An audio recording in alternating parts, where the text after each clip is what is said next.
This story is about the mountains, my hunt for silence, and some very, very agile goats. It is also a story about my admirations for the lives lived here, a slower life, a glimpse into a lifestyle that I often dream of.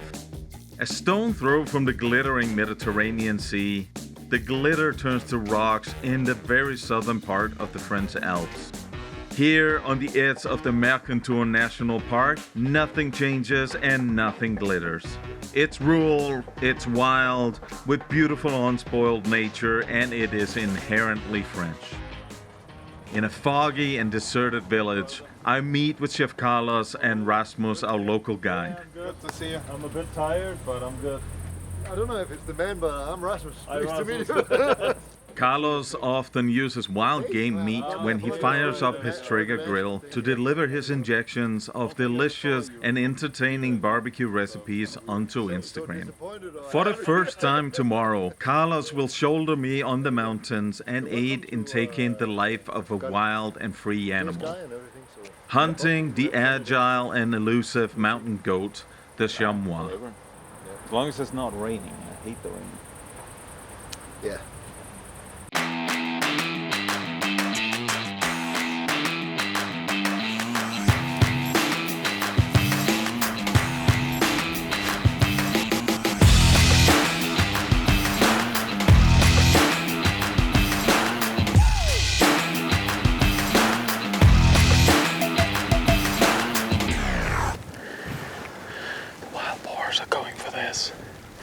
See this whole area? Yeah. It's wild boar. Yeah. And they go for this. What is that? I don't know. It's a bulb from. It's an onion. Okay, cool. It's an onion. I don't know if it's poison or it's good onion, but I have a book.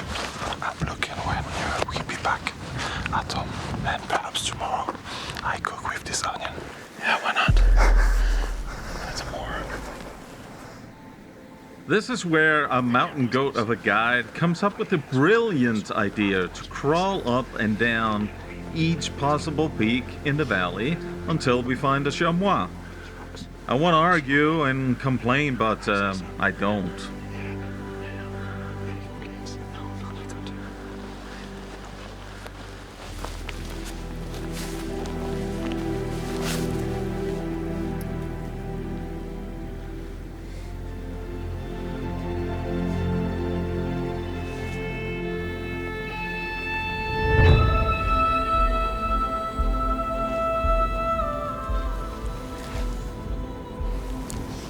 I see it.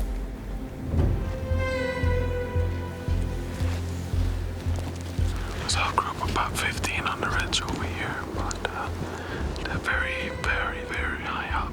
We can't really get to it. There's a really big gorge down here. It's pretty much impossible for us to get there, and they were moving pretty fast. So we're in the shadow side and the shade side now. Trying to see if there's anything here, but I think they're in the sun now. That's my guess. We'll see. I think the way they're looking, there must be some down in the valley. So I'm not. Okay. So the wind is in our favor. So they might come up, or it might be visible just down there. So that would be perfect. But let's just see. This is just terrain. There's something magical about mountains. It doesn't matter where it is, the States or Canada. The Alps like this, it's just magical.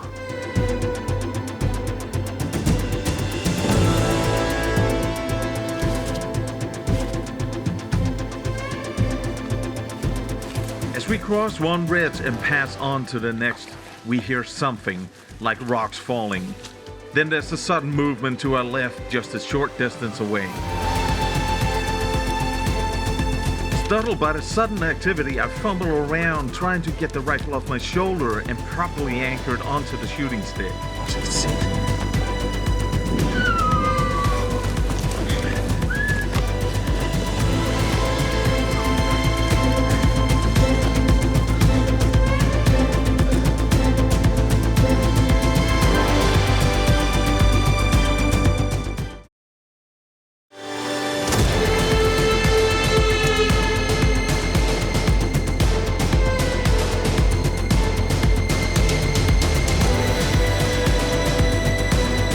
trying my best to get a steady aim, the goats are quickly moving up and even further away. I need one of them to stop. There's 3 in the group. I see those. That's The one in the back. the one to the right or something like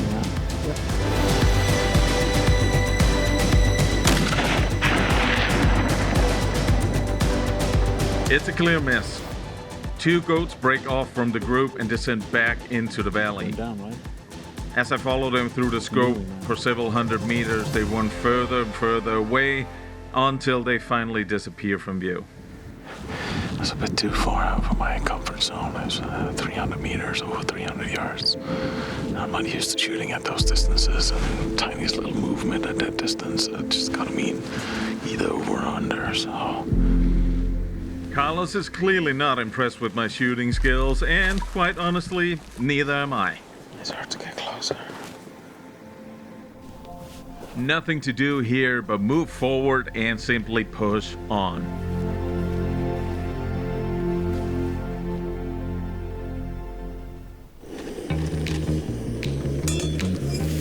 It appears like the Chamois are taking a lunch break, so we decide to do exactly the same.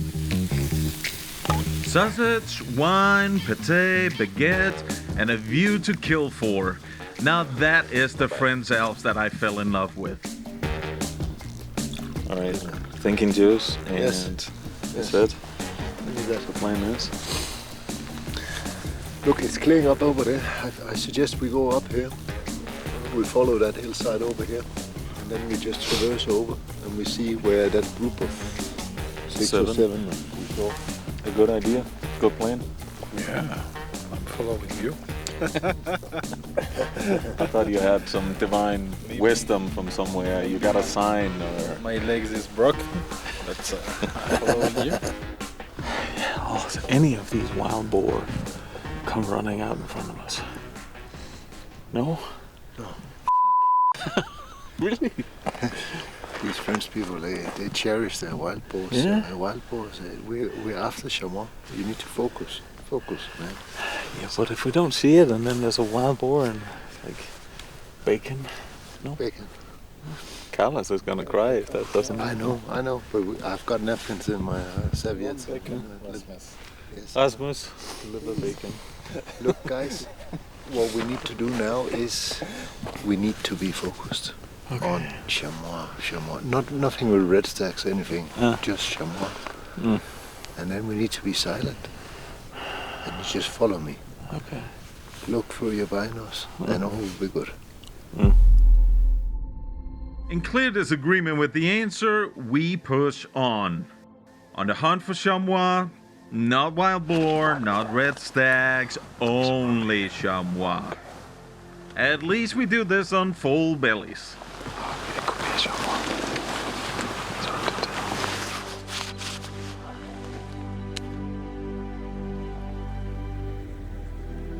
On a cliff outcrop, we find an excellent spot to anchor down and wait for the movements in the distance.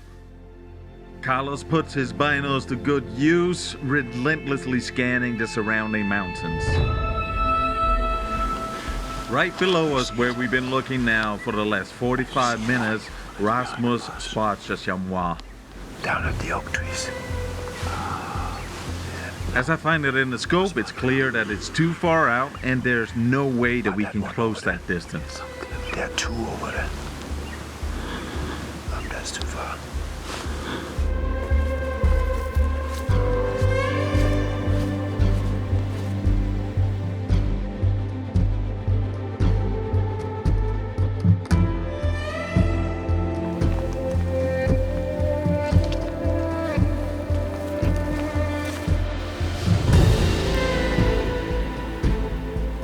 As soon as we reach the edge, 2 or 3 chamois senses us and starts running. Moving away from the open and into the brush, they stop. You see it? Down there with the bush? See it. Yeah. Just shoot whenever you're ready.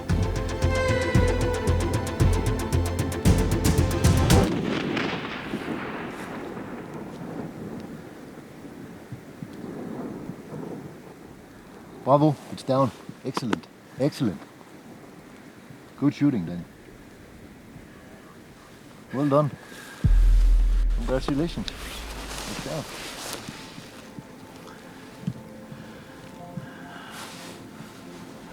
Shot that far up before. Huh? No? And now? You have a little bit of work ahead of you. Me? Is it me or is it you? You want me to pick it up, boy? No, I want to go. Alright. It's time to be happy. I mean, come on. Now it's time to. I'm go happy. berserker. That's my sensitive.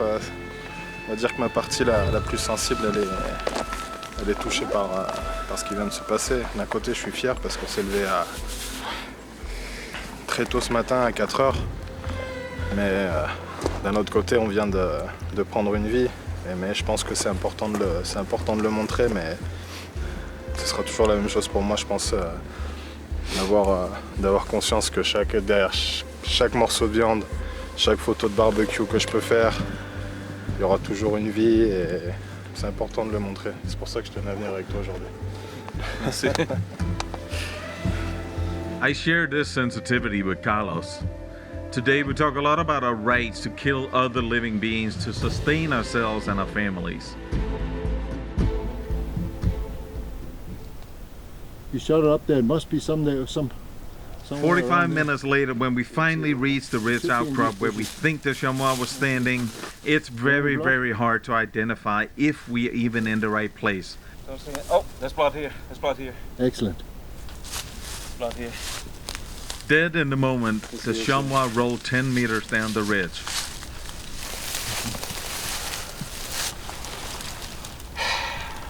Thank you.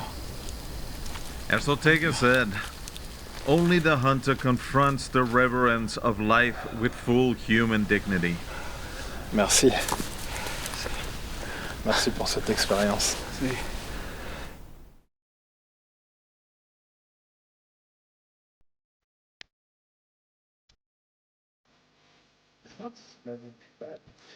I don't know if that's Chamois. As the sprinting mountain goat transforms from animal to meat, Carlos and I discussed this process of the act and transformation.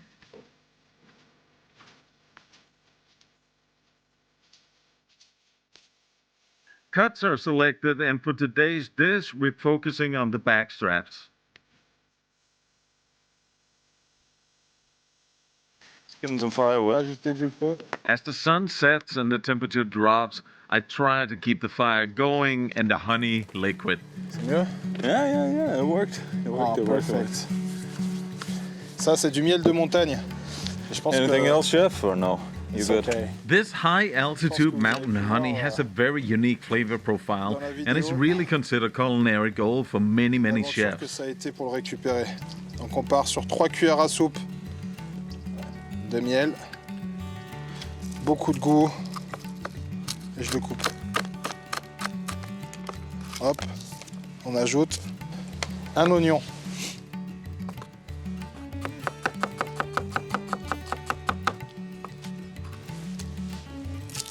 Une échalote, pareil, je garde la peau, qui a beaucoup de saveur. Les herbes fraîches, qu'est-ce qu'on a là-dedans? On va rajouter de la menthe et de la coriandre. Ça va venir apporter un petit coup de peps à nos super steaks de chamois.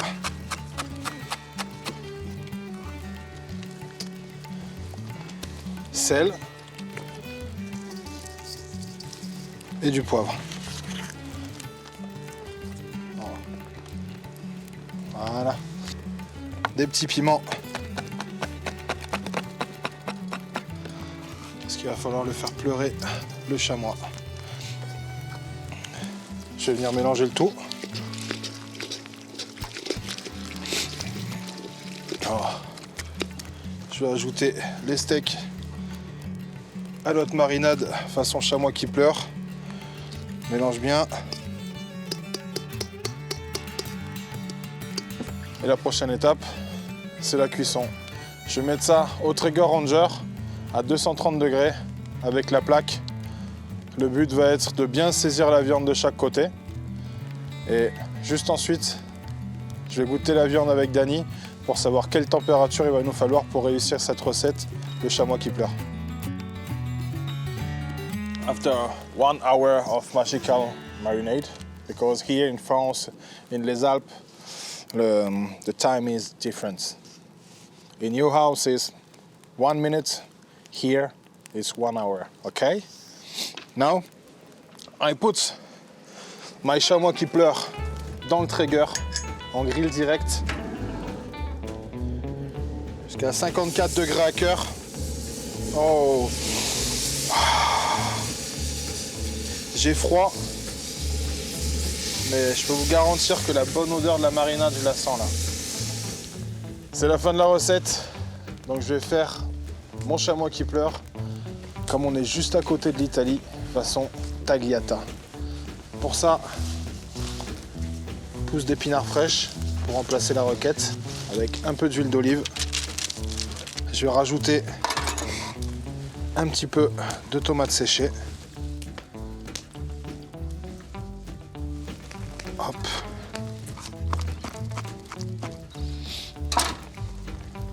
Voilà, sur le dessus. Ensuite, pour Dany, qui adore les piments, un peu de piment. Voilà. Un peu de sel. Pour assaisonner. Un peu de poivre. Je vais venir couper notre chamois, donc comme je l'ai dit précédemment, que j'ai cuit à 54 degrés. Bon, je l'ai laissé reposer 10 minutes dans l'aluminium. Je vais venir le trancher.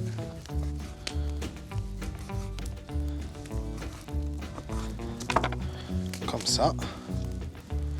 Ensuite, j'arrose avec un petit peu de ma sauce soja et avec le miel. Bon, comme vous pouvez le voir, on l'a oublié dans le feu, il est très chaud. Hop.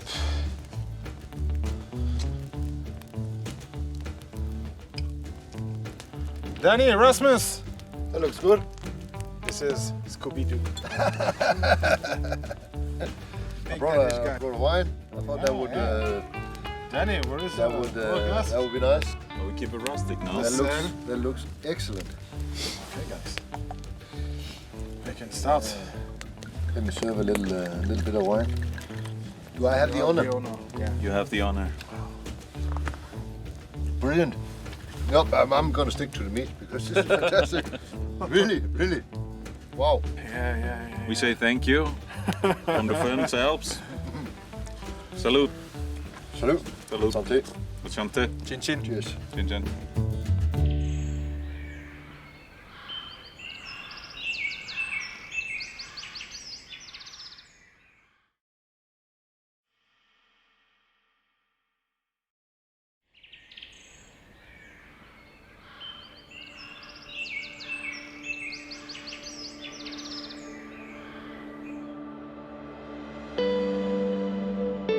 Tuscany, in the southwest corner of the state, on top of a hill in the wild Maremma region, sits Castello Vicarello.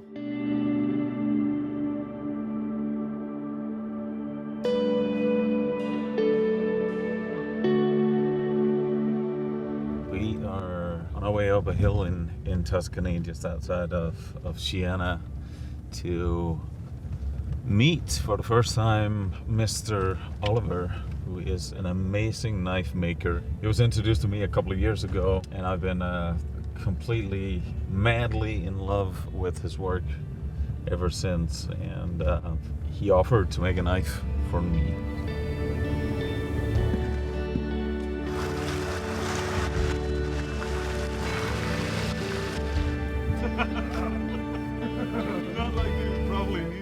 After the very first hello, it's clear that our paths have crossed for a reason, and I'm very excited to finally get my hand around my new knife.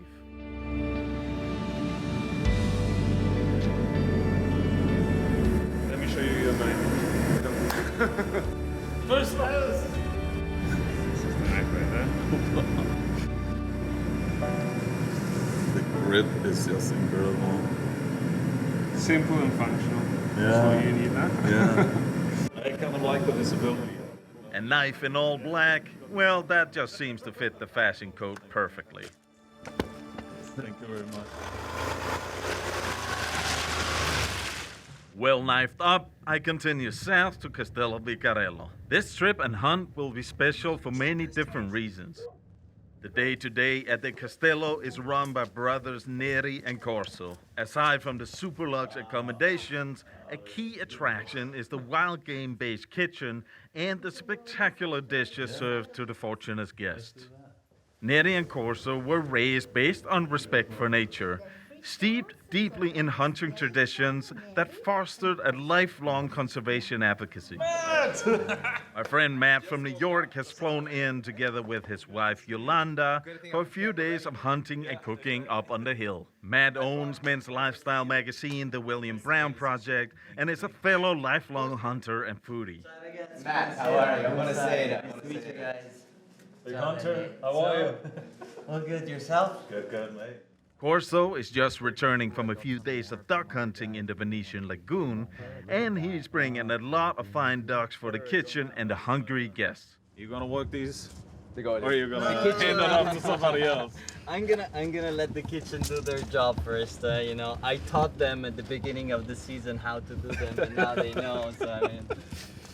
Hello. Hey, Danny. I come bringing gifts. Ooh la la. You brought some stuff. I brought some stuff. This is so great. Yeah, I shot all the pictures, hunted the stuff, cleaned it, cooked it. What recipe did you do with the bear?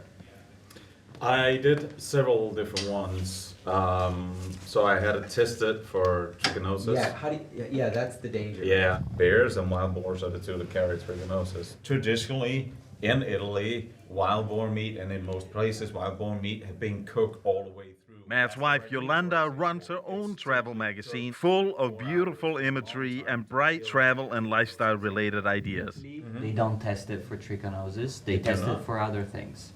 Yeah, correct. The meat I hunt myself, usually it goes through a turbo chiller. You kill the bacteria inside and then you can eat it easily without any problems. Okay. It's part of what we do here. I mean, I've always brought up, you only shoot what you eat and nothing goes to waste. Right.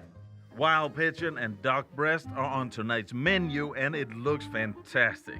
The fish? It's the tripes. It's the stomach of the fish. Yeah. It's incredible. This one is the tortelli with inside the braised meat.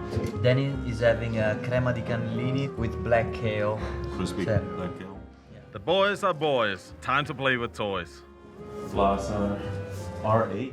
Blaser and Sauer & Sons sent us some new guns to try out, and as I expected, Matt immediately fell in love with the K95 Lux with its handmade case and beautiful wood. So it's just single shot. Correct. Single shot. That's all you need. One. Hopefully. I do like the way this gun feels.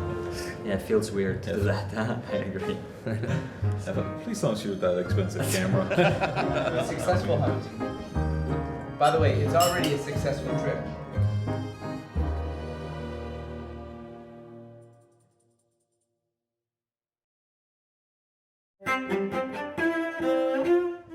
Today marks the first for me and is one of great anticipation and moral quarrels. The hunting area is fenced, about 300 hectares or 740 acres in total. Here the wild boar live free, so to speak, but not free. While the early morning breakfast is enjoyed, I'm contemplating if this is right. Is this hunting? And how do I explain this to hunters and non-hunters alike?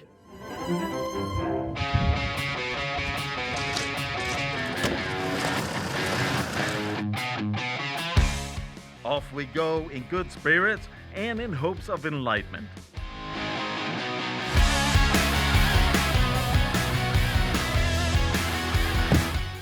Matteo, our local PH and dog handler, greets us at the hunting camp. We're gonna move to another part of the estate, which actually has a higher chance of success because I know that there the animals, let's say, we're not gonna walk 1 kilometer and lose the dogs and waste the dogs' energy. These guys with the shorter legs, relentless temperament, and the perfect speed is the breed of choice in Maremma, although the Alpine Dachbacher is originally from Austria.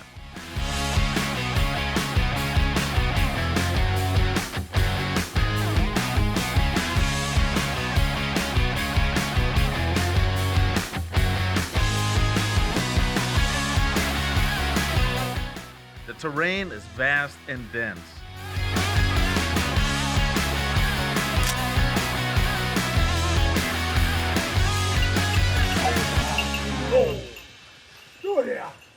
Now when we release them until they are not gonna find a boar, they're not gonna bark. Yeah. At the beginning, when they chase a boar and we're on the tracks, they bark with a higher frequency. Okay. Instead, once they get on the boar and the boar is still, they're gonna bark at a lower frequency.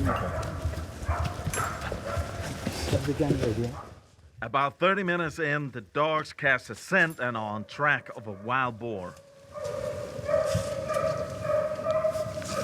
It's going down, it's going down.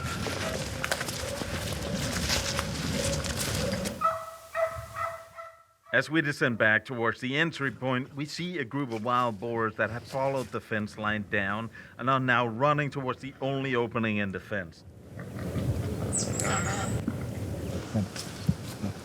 When they're like that, grouped on a move, they're not gonna stop. It's gonna be very difficult.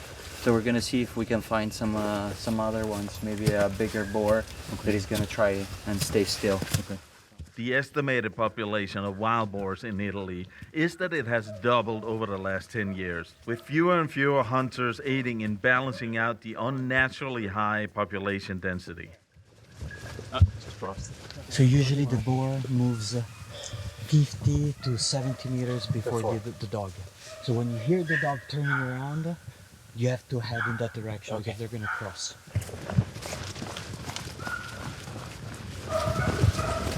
Go, go, go, go, go. Go, go, go. Behind it. First miss. Nice. More. I'm assuming that right around now, Matt is regretting he didn't take the 4-shot semi-auto instead. Now.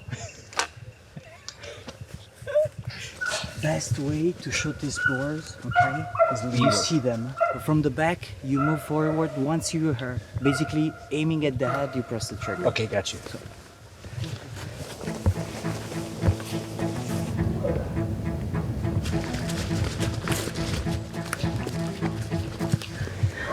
we have to be ready to move back down.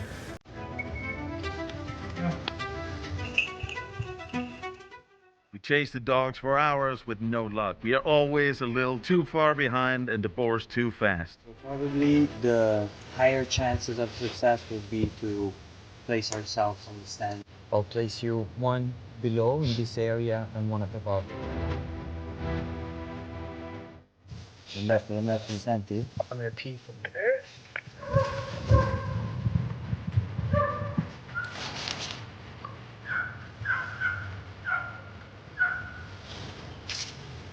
No shot.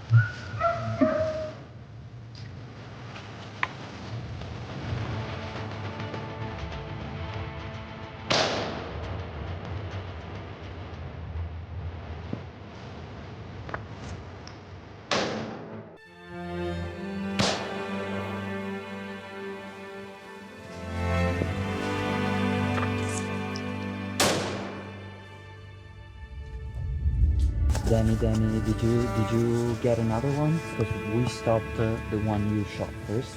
Another one is coming up, behind Nemo.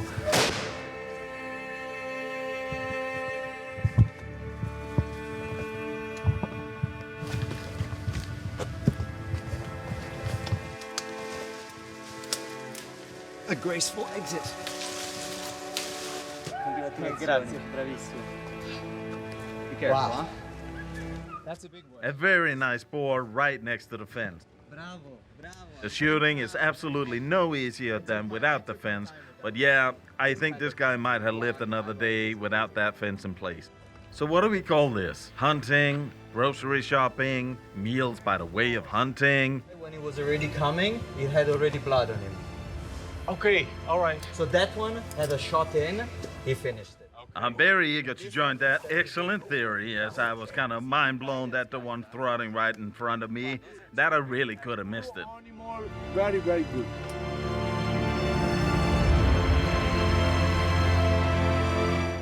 The boars are laid out in a traditional kind of way to honor the lives taken, as Matteo tells the story about the hunt from his and his dog's point of view. All that running and hunting makes you so thirsty. Well, not bad. Not bad. Alla salute! Salute, salute, salute. Basically, we're gonna start from the legs. Usually I do a little cut here. Then we go up.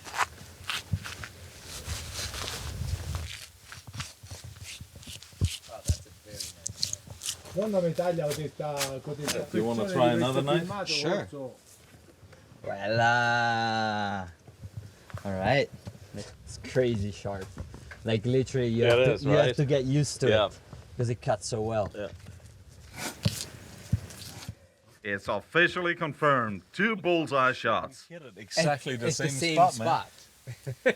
It's nuts, but it is possible. Huh? Nah, Corso, it's not possible. It's very clear that I missed and Matt was the only one hitting that boar. Damn it.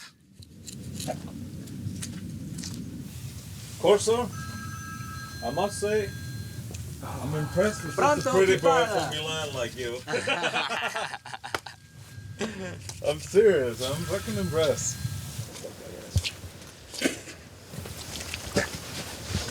Pretty good shape, no? Yeah, I've only cut through with the knife. So this one is gonna go for lunch. Techniques for skinning, gutting, and butchering wild boar are many. This is a new one for me. Basically, we're gonna put a steel rod through the spine of the animal so that we're able to do a clean cut through the whole animal, basically. Voila. Here we go.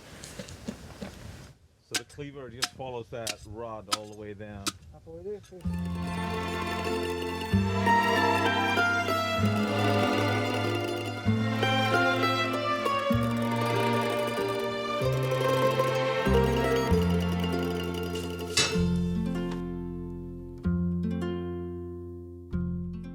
It's a pretty tough muscle, of course, the heart. So the idea is you want to cut it a bit thin.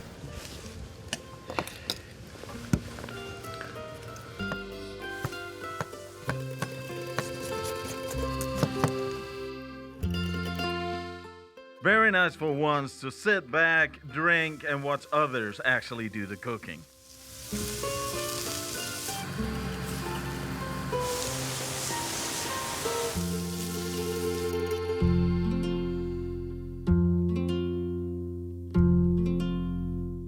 In the end, you know, it's simple cooking. You don't have to think it too much.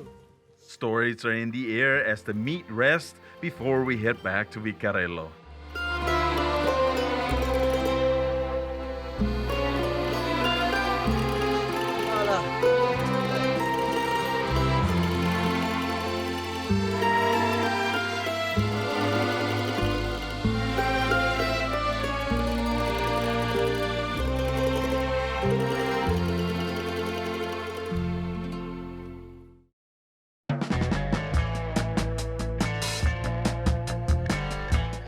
The morning after starts out with a delicious breakfast, sunshine, a view to die for, and a full day of butchering and cooking ahead of us.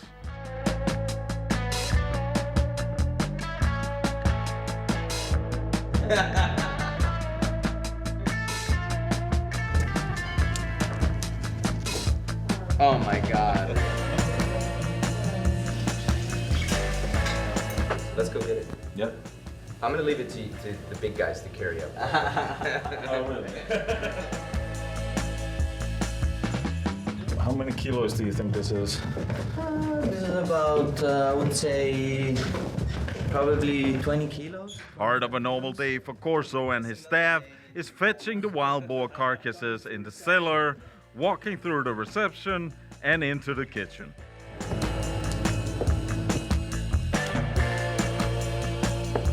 It's So the idea is we're gonna start taking off the shoulder and taking off the back leg.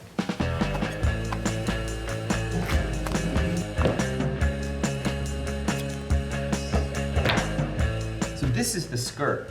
Correct. That's part of the skirt that it's left. Yeah. If you just salt that and throw it in a pan and just sear it off, it's incredible. So here, if you follow that along the rib cage, this is the diaphragm, right? This is Correct. This is your skirt. I'm in for that You just one, need to take the silver skin off here.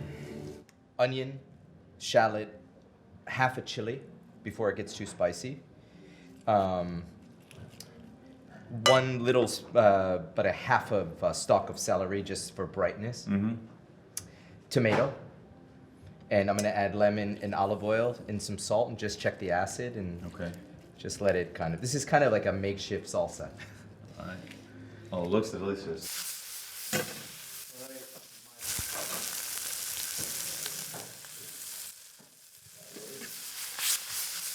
As Matt is burning down the house, I continue with the butchering. So this is a little pan-seared pork flank steak with a little Italiano pico di gallo. Okay. And then I'm gonna go like this. Yeah. And then I'm gonna go like this. Watch. Look at that. Perfect. We're gonna sit at the table. And just like that, magic. I don't need to use this, but I really want to use it.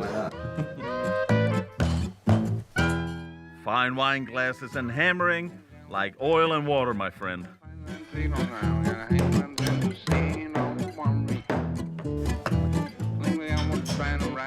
Most of the people pass it through the machine, but then you lose a bit of the texture. So we want to leave a bit of the pieces in regular. That's the idea. Corso is prepping the meat for traditional ragu, while I go hunting for herbs in the garden. Do a soffritto with olive oil at the base. What is that? What is the soffritto? Soffritto, it's the beginning of the cooking session. One entire onion, 2 pieces of celery, and then 1 whole carrot. Okay. And we want to get everything Chopped up real fine, right? correct, diced, and we're gonna get it blonde. And at that point, we know we're ready to put the meat in. Yeah,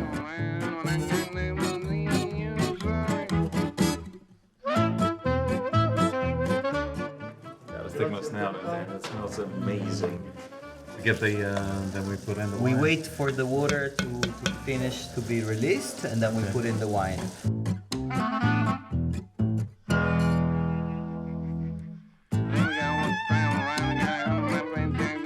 And now we let it go. When we see that the wine is starting to get lower, is being evaporated, the alcohol is being absorbed by the meat. So we lower the heat, and then we're gonna add in first the herbs, sage, rosemary, bay leaves, juniper, beets. And afterwards, we're gonna add in the tomato.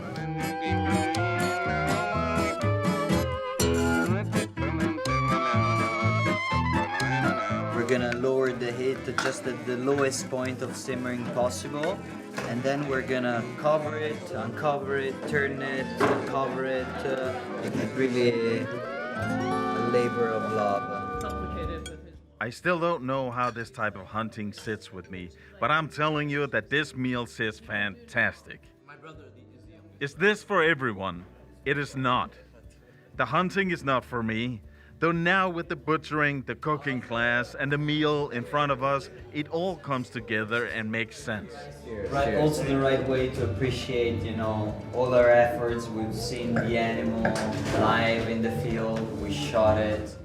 No matter your personal opinion on wild boar hunting, it is undoubtedly good for hunting in general that an upscale place like Castello openly exposes guests to wild game dishes and tell the stories of our shared hunting lifestyle.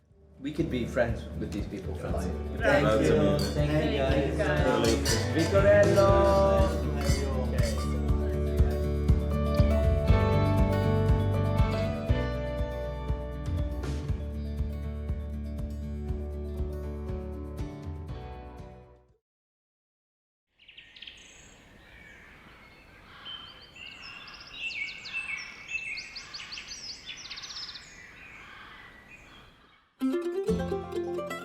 the Carpathian Mountains in Transylvania, Romania.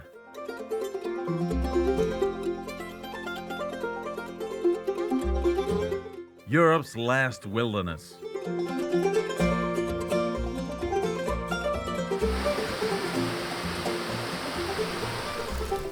I embark on a journey exploring the beauty and simplicity, visiting people where time apparently stood still for the last 100 years.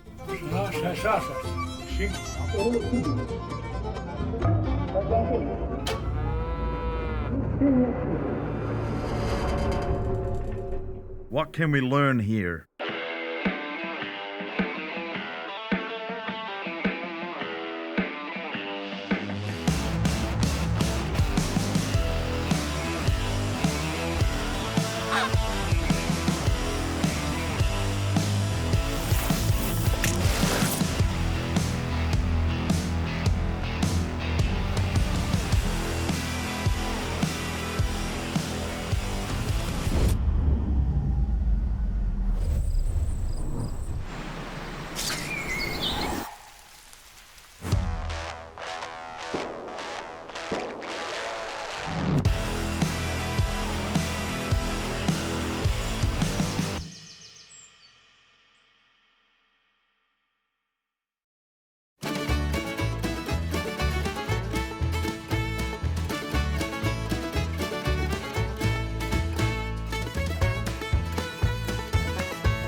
Driving through this rural landscape with simple houses scattered in small villages, I'm already slowing down.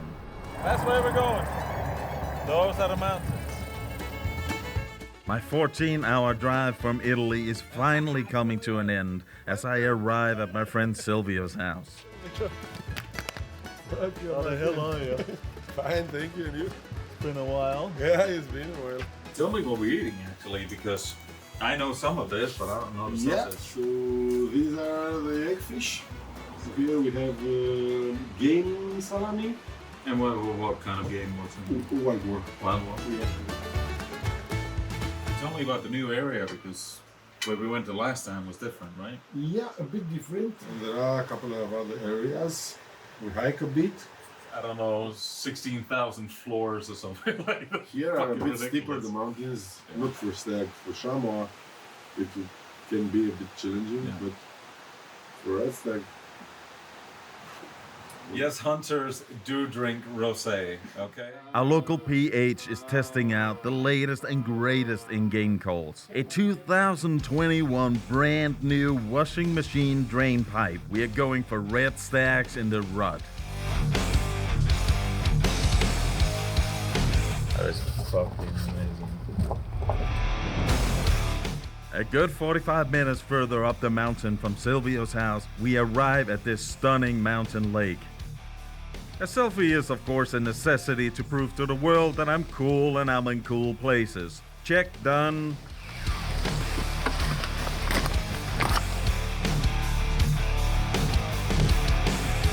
From here on up, it's climbing to the top. Above tree level, an elevation rise of over 1,000 steep meters.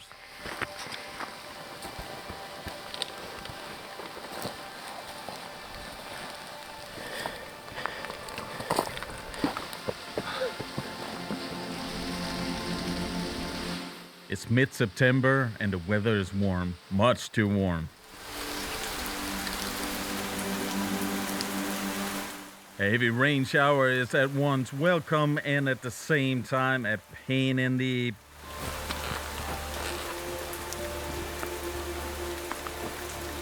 As we break the tree line and the open plain reveals itself, it clearly looks very different than I remember it. It's all brown and red now. Normally it looks like a vast green ocean of wavy, luscious grass.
Say something. I want bed.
The 4x4 is put through the test on these extremely steep logging roads.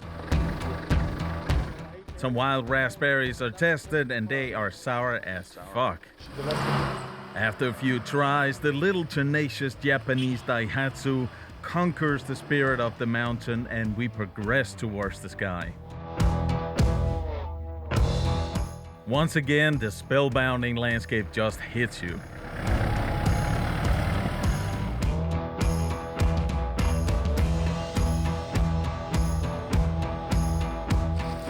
You might rightfully wonder, what's with all the backpacks and luggage? Well, we are staying overnight at this luxury estate at the top of the mountain.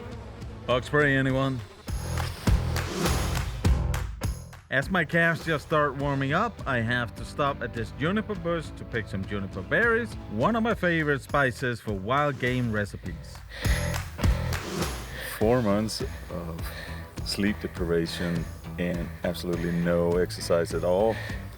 Fully prepared for this.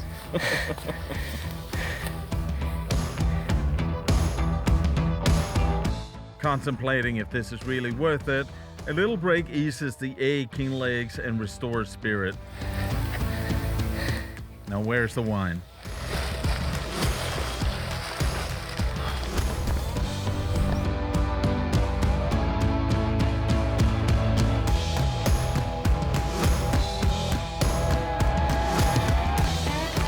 Normally at this time of year, the red deer cows are out grazing on the nourishing open range pastures that are now just simply burned, lifeless, dry grass. On the opposite ridge, we spot a brown bear, an increasingly frequent sight in these areas where the population has dramatically increased over the last 20 years. We hike on while the anticipation of room service with cold bottles of white wine fuels our exhausted legs. It is immediately clear that the brochure upsold this establishment just a bit. As we settle into our room, dreams of Stags are restored through an almost spiritual connection with Silvio's game sausages.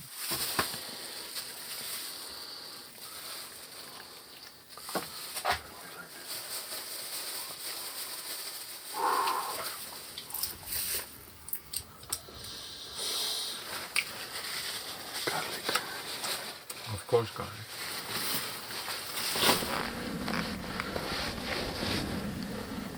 A little cold rosé wine made it all the way to the top in this antler-decorated flask as a good omen for the upcoming hunt. The rain and the colder winds blowing gives us a hope that the red deer will actually leave the forest and come into the open ranges where we might get a chance.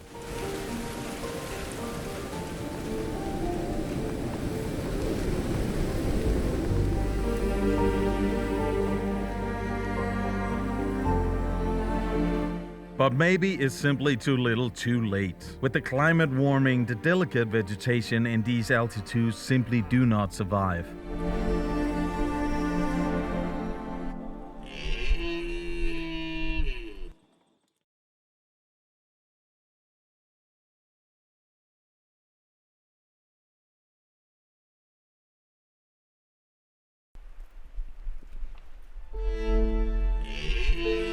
For the first time in 4 days, a stag finally responds to our relentless calls. One and done. Silence once again. No more bugles, no thrashing of the branches, nothing.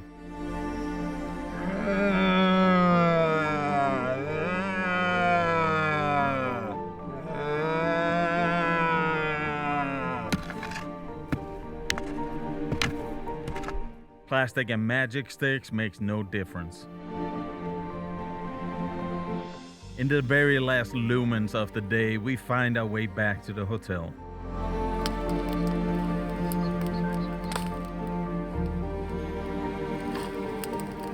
Temperatures are dropping fast, sharply followed by the spirit of the group.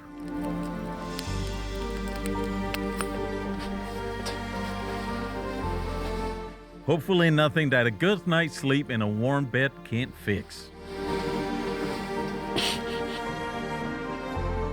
Nothing good comes easy, right?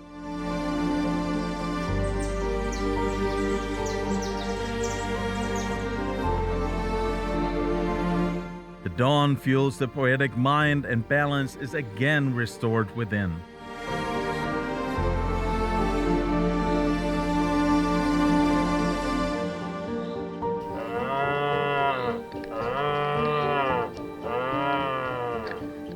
Now this time we hear something from the opposite side of the mountain where we cannot hunt.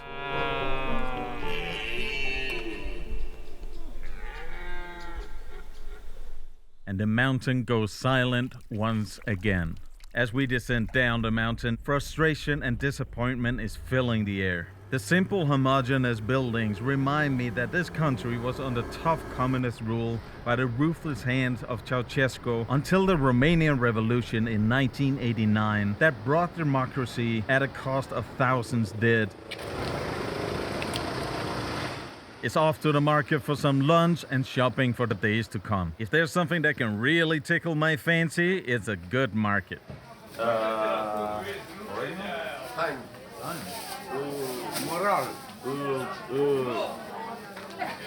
It's always good to listen and get some sound advice from locals.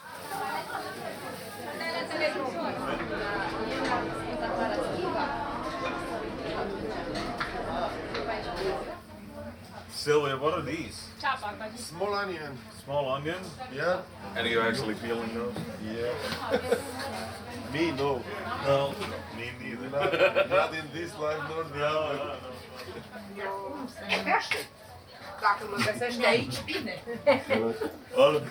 What a face.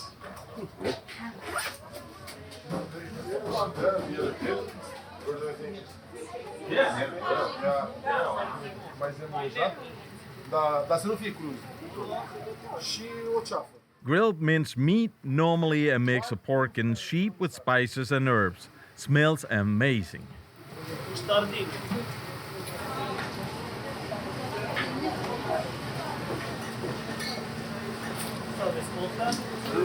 There will be bread. The rich lunch is served with lots of bread and spicy pickled peppers. Good. Damn spicy. Hello? I've never seen that small garlic. Is that like a different type? No, it's just small. It's just small? Not a good crop. Ooh, I want to buy this. Yeah? Aloha. Ask her if it's good for the ladies. It's good for... E bun pentru doamne? Da. You are good for the ladies. Perfect. What is it? It's like chili Da. Okay. Chili jam, da, exact.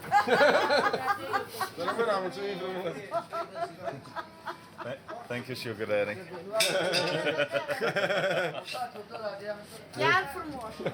They say we are all beautiful. Good looking guys. As we leave the market with the many sweet and beautiful faces, I imagine how they live their lives.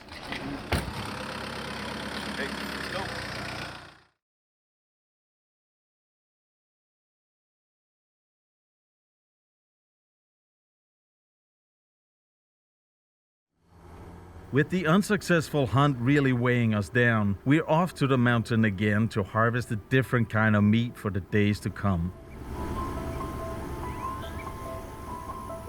Arriving at the end of the road, a shepherd's hut appears. Some of Sylvia's friends have joined in, expecting a feast and the possibility of a good time. But before the feast, an offering of a life will take place. And this one clearly knows that nothing good is coming his way.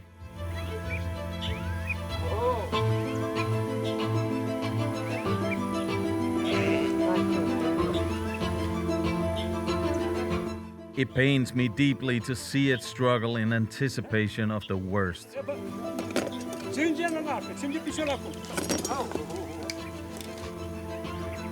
We are no strangers to killing, but we do it at a distance. It is something else up close when the life of a warm, living, breathing animal is literally in your hands.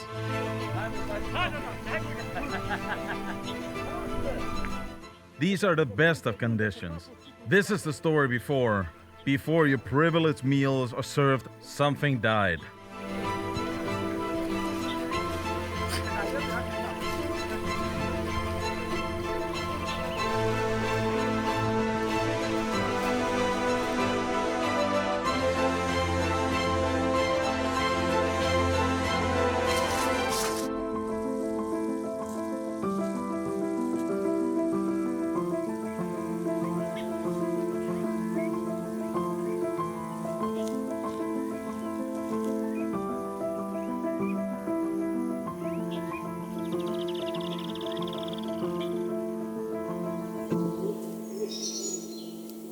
I always carry this with me, a deep respect for the life taken.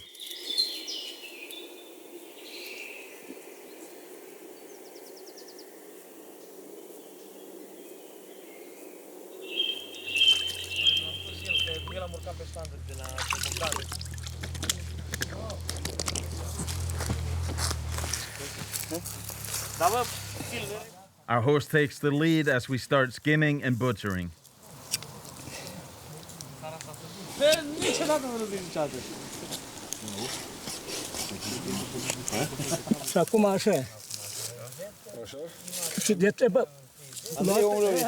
It weighs quite well, similar to a whitetail.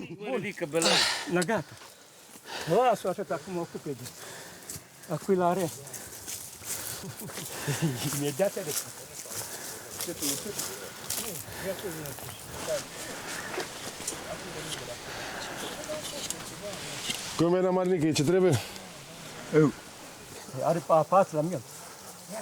The fourth lamb. The fourth lamb? One every year, so fourth year? Unul la fiecare an, nu? Okay, 4 years. 4 years, yeah. So apparently the tail has to be extremely fat. Then it's a good sheep and it's a good age.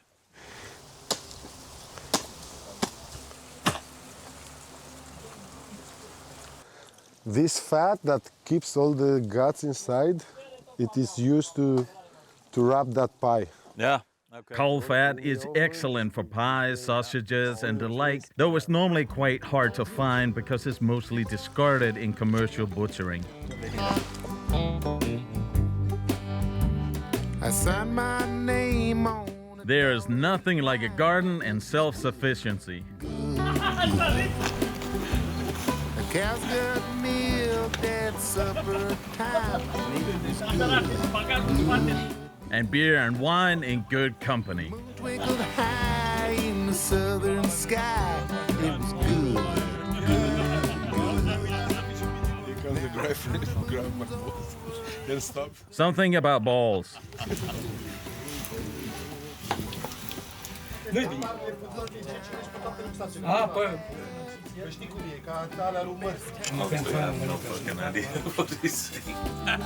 choice between happy and sad.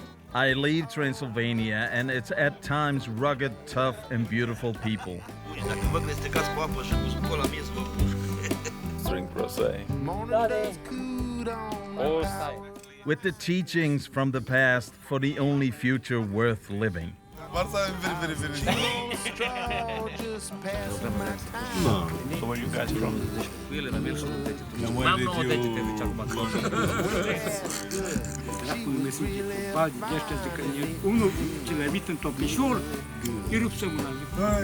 She lost the grip on the hands of time, but it was good. Let's work. Good. Let's go back to the future. Do you guys still feel that we should venture back up there again, or?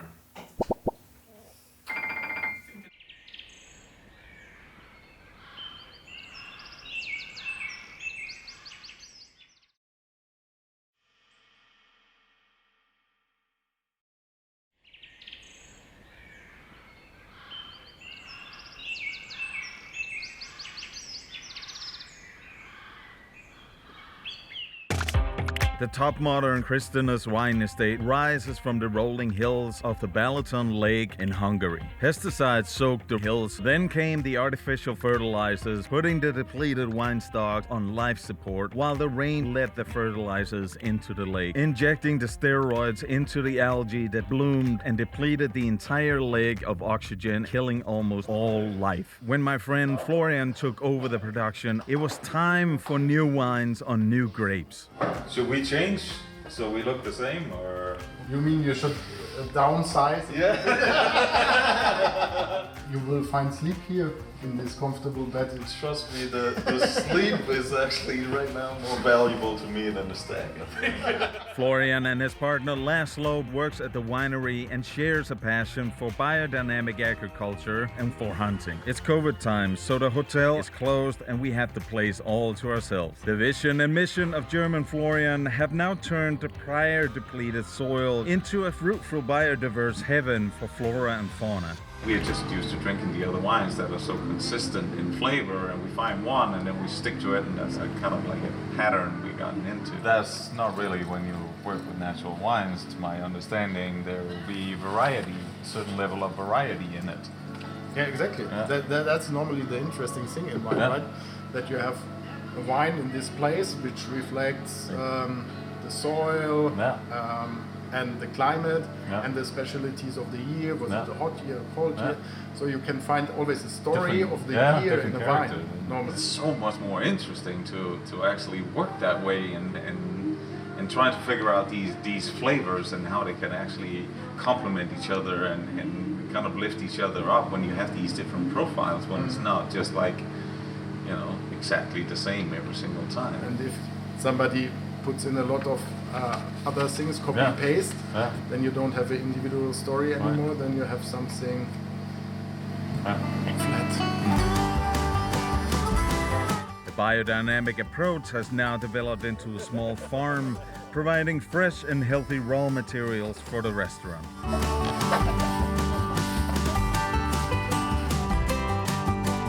So we want to build up a herd, so they will stay. Okay. If they behave nicely, they will not be Bolognese or something. Okay.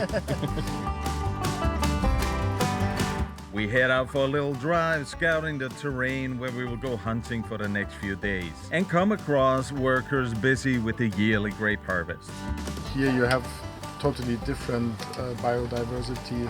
There are forests, different kind of trees, bushes, agricultural fields, quite little plots.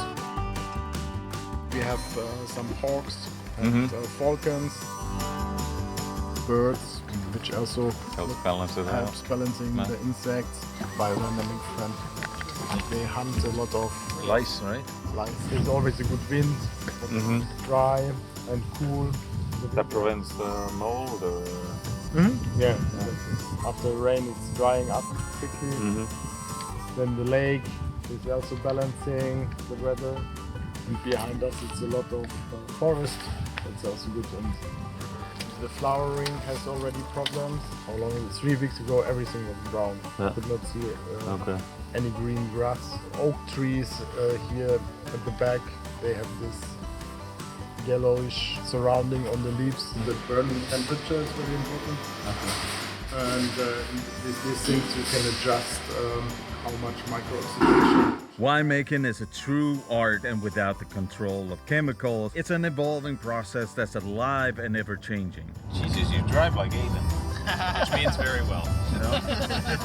Time for a snack at the local restaurant that's also closed, but it helps being good friends with the chef who has agreed to cook for us. I think I'm gonna like this place. Yes. Oh, you know, this is the first time I've seen the version where it's actually smoking a pipe. Times before, hunters did it as a joke. When they were bored, they put it together different animals into one. They combine these things, and it's called Wolperdinger. And this area is famous for the stags. This color is typical for the region, and this here is more sandy color and not so big pearl. The beautiful trophies on the wall are a true testament to the rich hunting culture and history of this area. It is truly a feast, and I get to try one of the 90 days dry-aged ribeye steaks. Damn. Which franchise? Yeah, it's good. Back at the wine estate, there's obviously a clear, urgent need to try more excellent wines. And now you can push the argon in. It will push out the oxygen, so it will not oxidize the wine. And then you have here a layer of argon, and the wine has no contact with oxygen, and then you can keep it for weeks. I just got smarter a little bit. There's a room for improvement. With a full belly and high spirit, the ritualistic final prep and check of the rifle draw tomorrow's hunt into mind.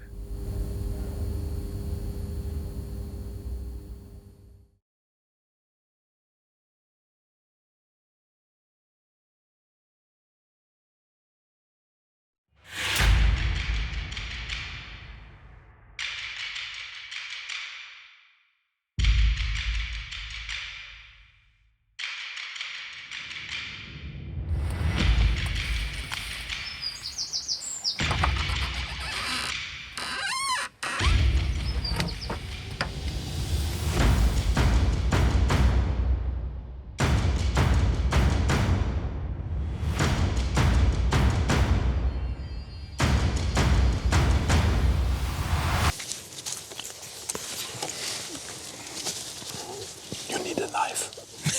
Maybe.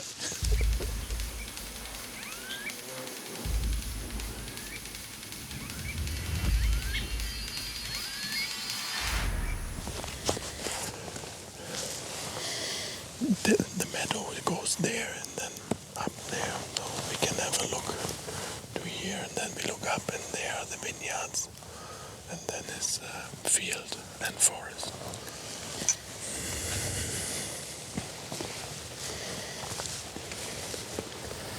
As we sneak around the corner, we can hear nature waking up all around us.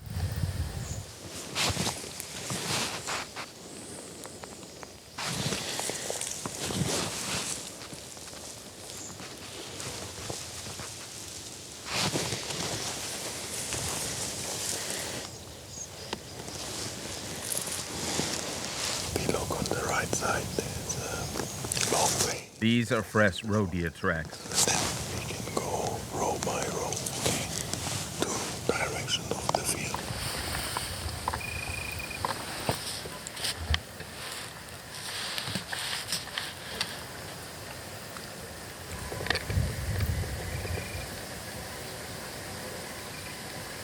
As soon as we turn the next corner, we see a doe crossing between the rows.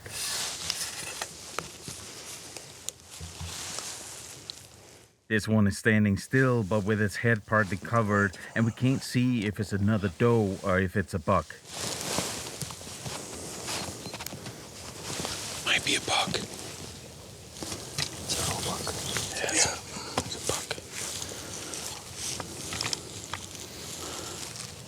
Yes.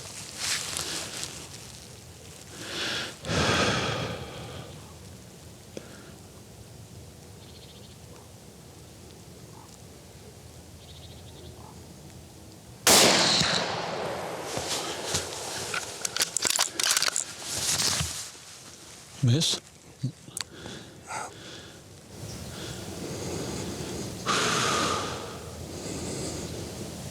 He's down.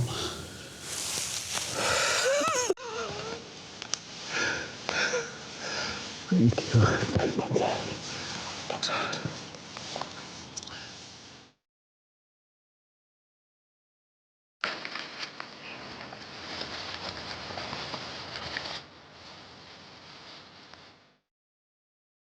Appreciation and reflection comes easy.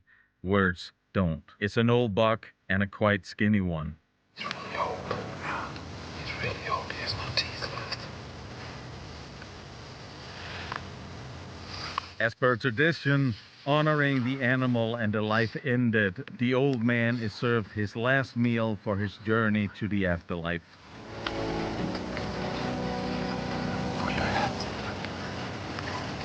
Upon closer inspection, it becomes clear why he was so skinny. An open fracture on his right front leg has healed without killing him. White blood, yeah. Yeah, the crown is white. Was time. Had he not lived in this rich, biodiverse vineyard with plenty of food, he would have perished from starvation a long time ago. Keeping a close eye on the conditions of the vitals, I'm happy to find no warning signs of disease, so some good meals are on the horizon.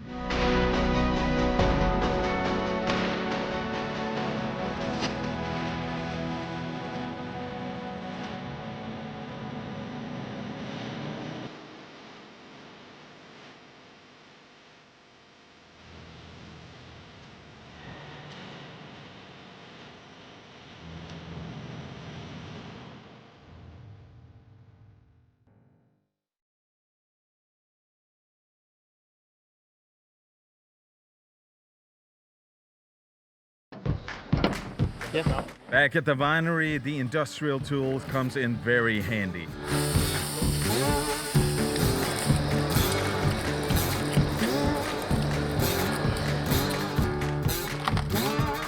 Vasco gives his lick of approval before the buck goes into the dry-ager.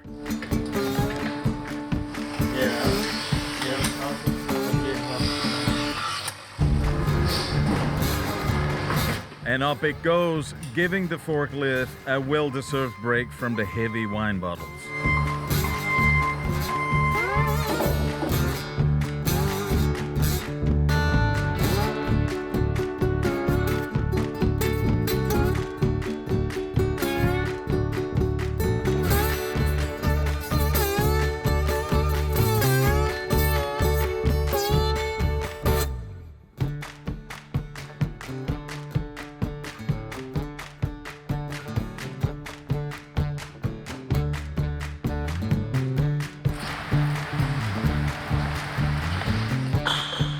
I present you dinner. Despite the low body mass, all the meat looks really good.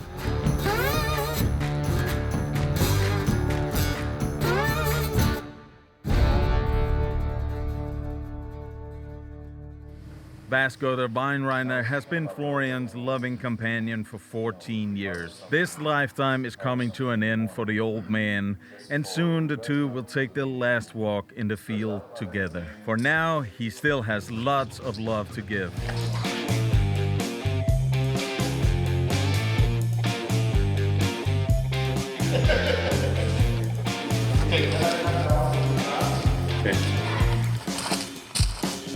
I'm off to plunder the restaurant garden that won't be used with no guests anyway, right? My favorite kind of cooking is exactly like this. What do we have and what can we create from it? Super beautiful these. I have no idea what they are, but Obviously peppers.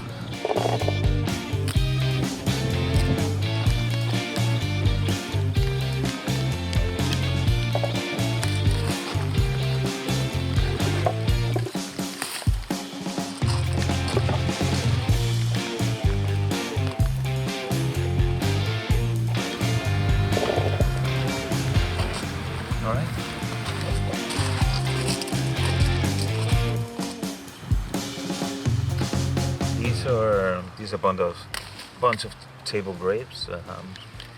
It's typically not used for wine production, but they're really good for food. And as you can see, there's quite a few bad ones on there. They had a bad hail at some point that destroyed a lot of them, and then the weather has not really been favorable. But it's plenty for what we need.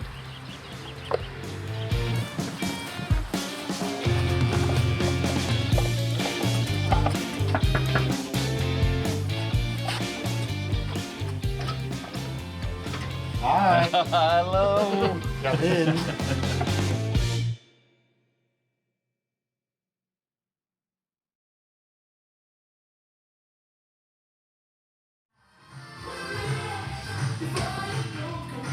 Hello. Thank you, man. Thank you. What you brought? I brought stuff that I stole from you. And some meat? No meat, vegetarian today. With Wham blasting in the background, the mood is set for the cooking to begin. It's super interesting with this specific wine that they are producing here at Cristiano's Day. It's essentially a red wine, but it's completely clear. It's actually more clear than your regular white wine. And that's because they separate the juice from the skin at the very beginning, and then you get the white wine. For the production, I used what I could find. Fennel seeds, onions, bay leaves, garlic, parsley, a few cloves, and that's it. Bob's your uncle. It's a pet nut. The old way to make champagne. So that's the ancient champagne. So the reason why it's not clear like regular champagne is... It's a natural wine, so it's totally unfiltered, unfined. Cheers. Salute.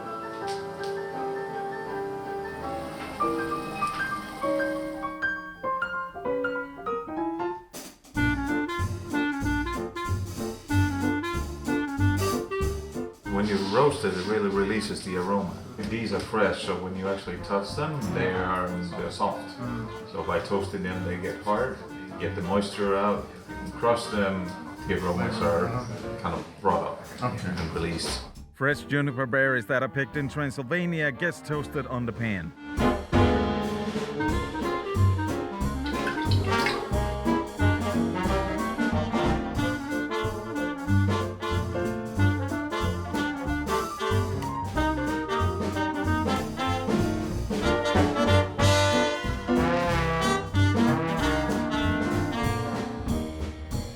All the ingredients are kilometer zero and as fresh as can be.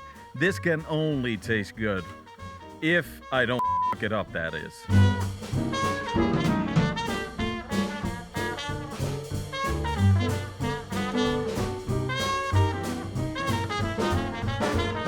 As the bottles pop and the evening progresses, it's clear that Florian and Laszlo have found and built something very unique together. As a company, as a couple, with passion driving each day forward, something that few have and most dream of.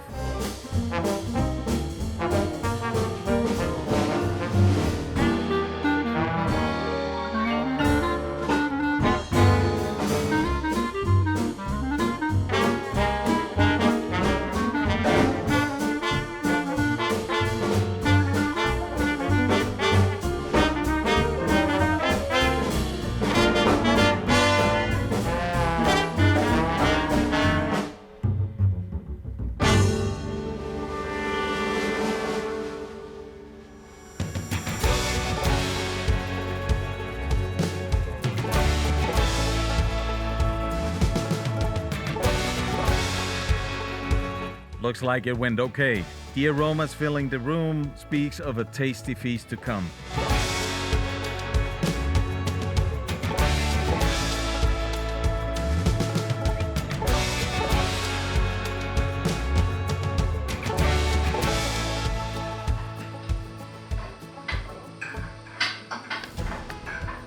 With butter and petrosil, I like it. Yeah. Wow. Lemon. This? Really, I forgot it in the oven. This should be not too late. I cherish any time around the table, but I especially appreciate the time spent with family and friends who inspire me and make me want to do better and better the world around me. Florian inspires me and has shown a way forward for many, living a life of passion, taking a step back to move forward, and has proven that it can work and be profitable. This hunter's mission is rooted in his love for all things wild, born a long time ago when little Florian was just a kid. I hope that we can all be a little Florian and do something good for hunting and for nature.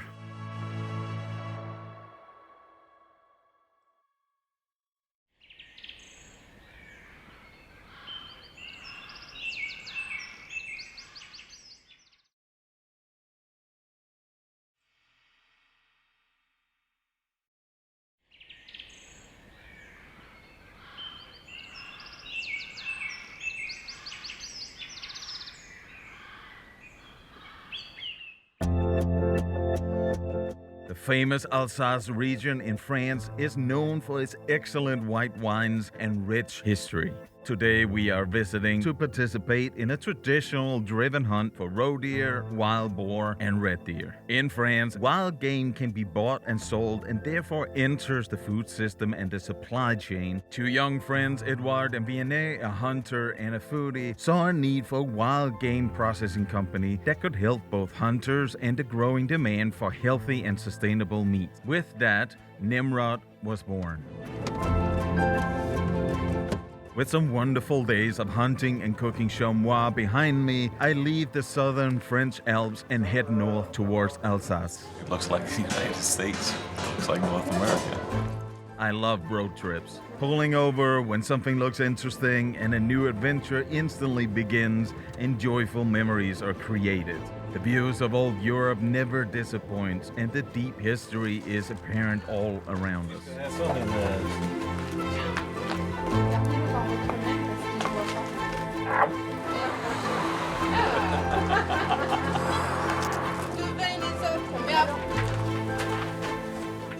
Very few things I like more than a farmer's market. Ok, d'accord.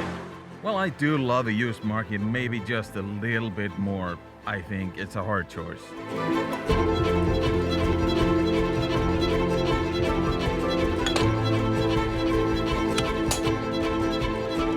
This is older than this French fabrication.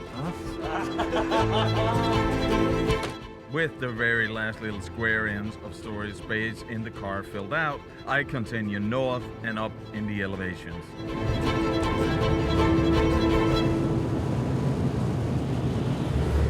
On the other side of the storm, Kaiserberg in Alsace appears through the vineyards. Salut! From the castle tower, I have a perfect view over the old town, whose name in German means the Emperor's Mountain. The German Emperor's Mountain, that is. Speaking to the violent history of shifting rulers. Since 1944, when the town returned to French rule, it's been peaceful in Kaiserberg, very peaceful. Many of the historic buildings date back to the 14th, 15th, and 1600s. It is truly a fairy tale town that gets hundreds of thousands of tourists every year for a good reason. Bonjour. Text. Okay, try. Pork, Riesling, and alcohol, Mirabelle. For your aperitif. This is the specialty of my village. The blueberry, you have the duck, fromage de tête, head of the pork. It's a wine for exile. Gewürztraminer. Bonjour. With dinner secured, it's off to meet Edouard and his girlfriend Berenice. Hi. What do we do? let's check like that. In these days, we'll do it like this. How old is the town here? 1,000 something like that. Okay. 1,700. This used to be German, obviously, because all the names are German. Yeah, you know, my it was, majority it of was German, then French, then German again. Vous allez aussi regarder Laurent Barthes. With the intro and the wine tasting done, we head up to a hunting chalet that is associated with the hunting organization we'll be joining on the hunt tomorrow.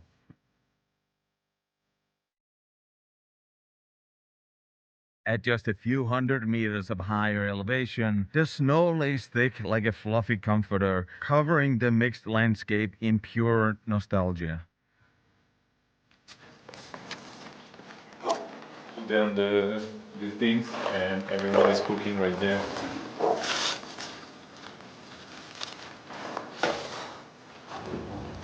Chef Jerry arrives back from today's hunt. Jerry, pas de gibier, non, pas d'influence. Not too On a many chassé, white on a game. chassé sur les hauteurs, tout ça, et... Like that. Yeah. We'll see if we have more chance tomorrow. The Châtelet bears witness to the rich hunting history of this region. All of this trophy has been hunted here in Fallow. This is a lot of hunts, but this is obviously trophies from hunts throughout how many years? I saw 1960 on some of the plates. The former owner was already a hunter, and he already has some of the trophy right there. And when he sold the house, he said, okay, They belong here. I accept to sell the house, but the trophy belongs here, and they have to stay here. Is there chamois in this area also, or? Yeah, it's my grandmother that reintroduced the chamois into the Vosges mountain. 2 generations later, I sell chamois. Edward comes from a long lineage of hunters and conservationists.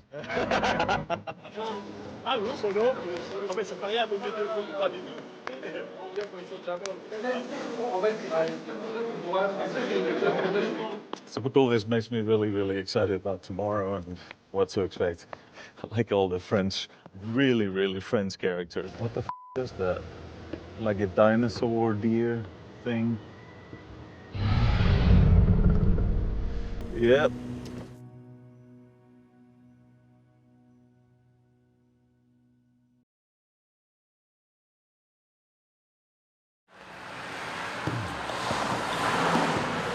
Follow all the different local producers from the area. A local grocery store with everything kilometer 30, natural and organic products. Look at this. Organic duck fat. In the culinary world, most chefs call this gold. A pig's foot.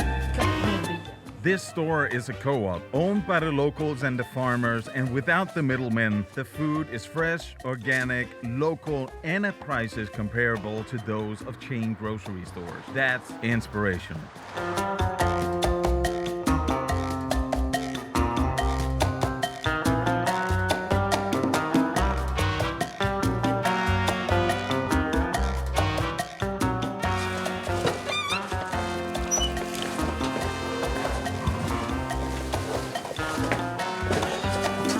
Back at my own Châtelet, for the trip that is, I start a fire, prep the dinner spread, and seriously consider writing a novel before bedtime.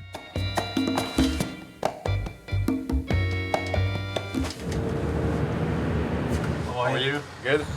It's so windy. It's very windy. A very good hunting.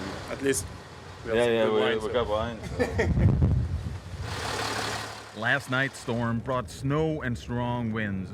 We hope for an improvement soon, but if not, we have bottles of wine to help with the sorrow. This is my first driven hunt in France, and I don't know what to expect besides bumping into a few French people. Every hunter signs in, and if you're not a member of the association, you must pay the daily hunting fee. Nice meeting you. Now that's unusual. A Frenchman actually speaking English. I did all my university work in the States. Nice. Where? In Indiana University. Yeah. And then I worked for the Timken company in Canton, Ohio for a while. So I got the American twin. Signed off my house and wife as collateral, and now I'm good to hunt. Never enough. Never enough. No, I'm joking. Je vous rappelle que vous avez signé. As mandated for group hunts, a parole is held explaining what, when, and where. What did you understand? Absolutely not. There you'll really have a problem. Not with me. With me you will have one, but with the justice. So what we can shoot today is a wild boar, old wild boar. Yeah. but not the first one, not the mama, and not the big one, up to 60 or 70 kilo. For the red deer, no male. You should stay at young red deer. And for the roe deer, no male. No male. No male.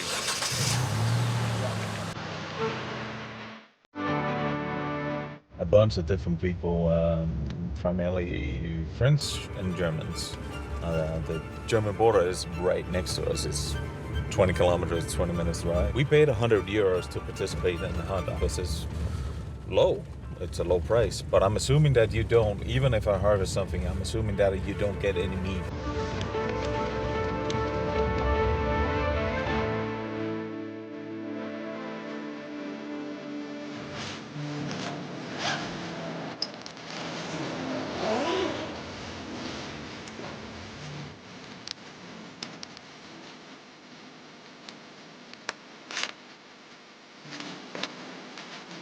The ribbon hunt is over there. Yes, okay. You go 50 meters. And you rest sur la route. You can shoot that way. That way, and that way also. You don't shoot sur in between. Wait. Yeah. Wait. Right my side. Thank you. Right my side.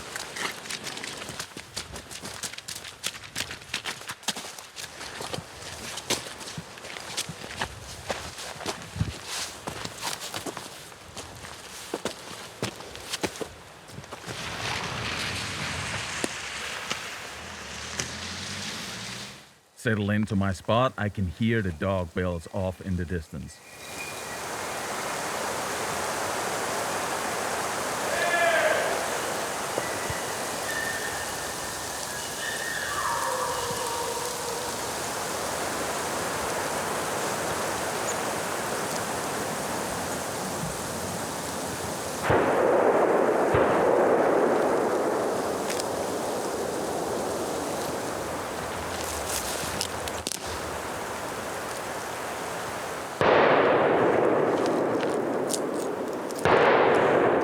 Everyone seems to be getting a chance, and the reason for the low hunting fee all of a sudden becomes a lot more clear.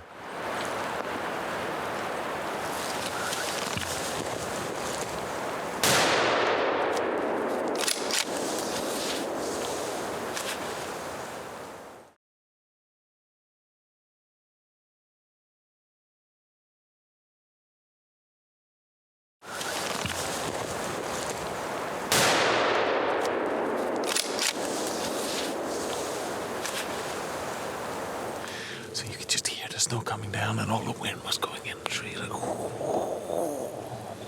and then up over the hill, up against the horizon, there was like a wild boar coming out. It was coming from the left and running over to the right. And about 30 yards out, and I put the rifle up and I followed it. And boom! And it went. That's right up here. Come on.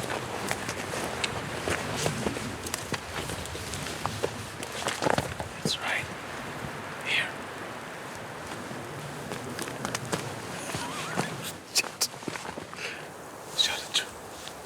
I shot a tree.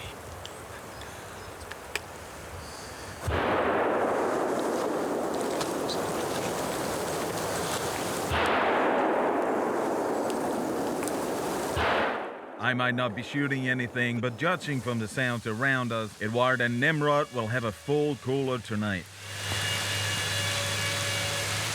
The horn sounds, and with that, the hunt is over.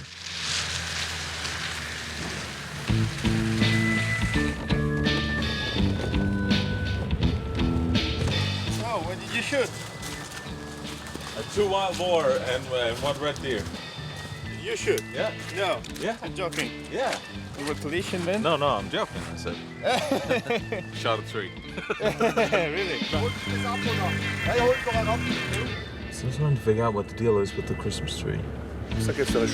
You go to France and you will have wine and bread no matter what. And these guys looks like my kind of crew. Gotta love European hunting. 2 to 3 wild boar herds.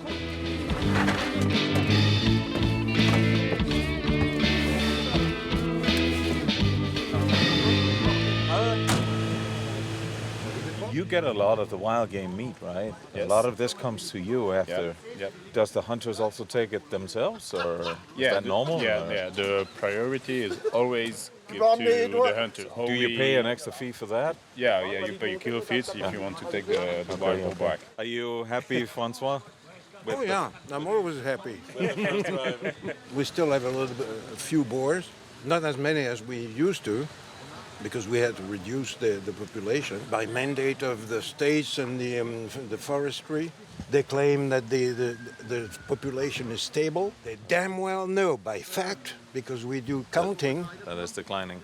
that it's been declining a little bit, 50%.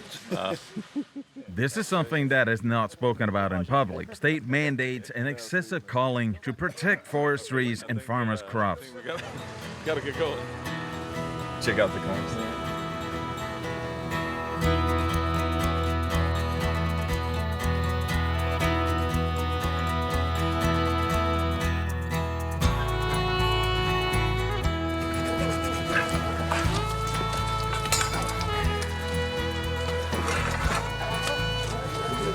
Caliber are you shooting with? That's mine. Here we go.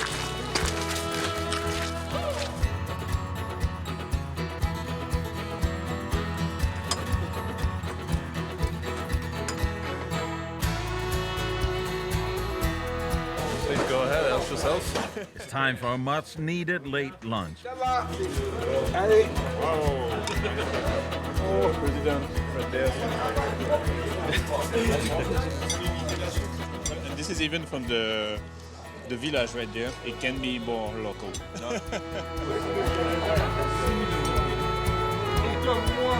Calm down.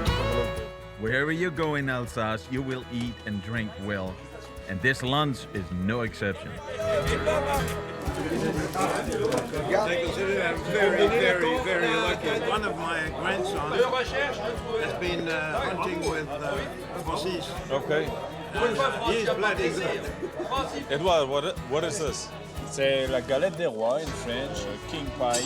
In each pie there is a little Jesus, or something else. And if you have it into your pot, you'll be the king. You win a prize?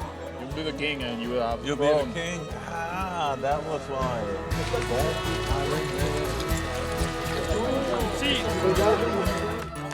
At the parade, Francois, the association chairman, thanks everybody for a good hunt, and the hunters get a chance to see the harvest up close. I hope we can do it again. Well, that'd be fun. And you're welcome whenever you want. Thank you. 1, 2, 3. Back at Nimrod, the day's harvest are coming in, not only from our hunt, but from the additional hunting areas around us.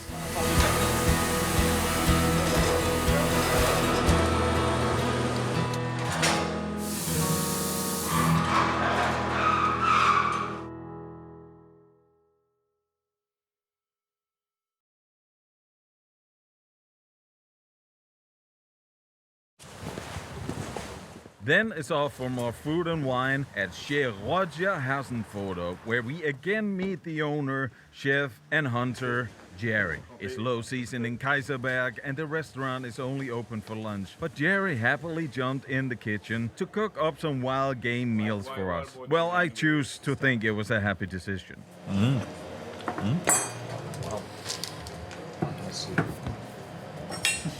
Bon appétit.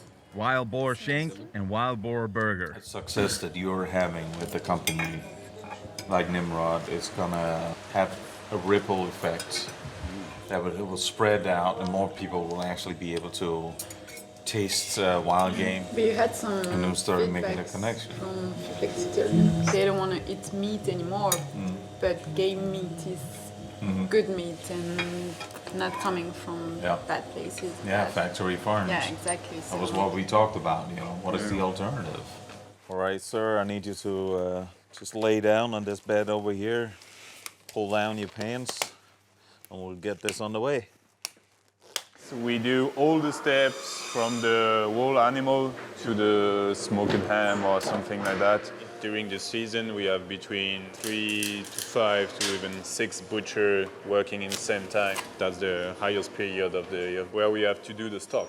You sell both to restaurants or business, and you sell also to private. So do you do different cuts depending on where it goes? The cuts are different for the final customer.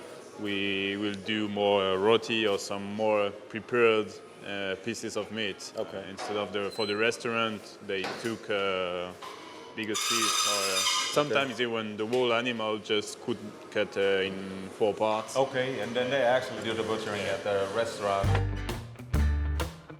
It's early and I haven't had breakfast, and I spotted a Traeger grill in the back of the storage room.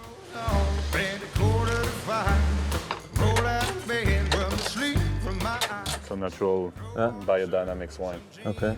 It's time to cook, and once again, kill time with wine. Got this aroma of lychee. I'm cooking up a red deer steak, wild boar bone-in cutlets, and some wild boar sausages. Back of the wild boar, just salted, smoked, and dried. It's like completely like butter and super tough. People think that, well, you know, it's wild game and it's strong.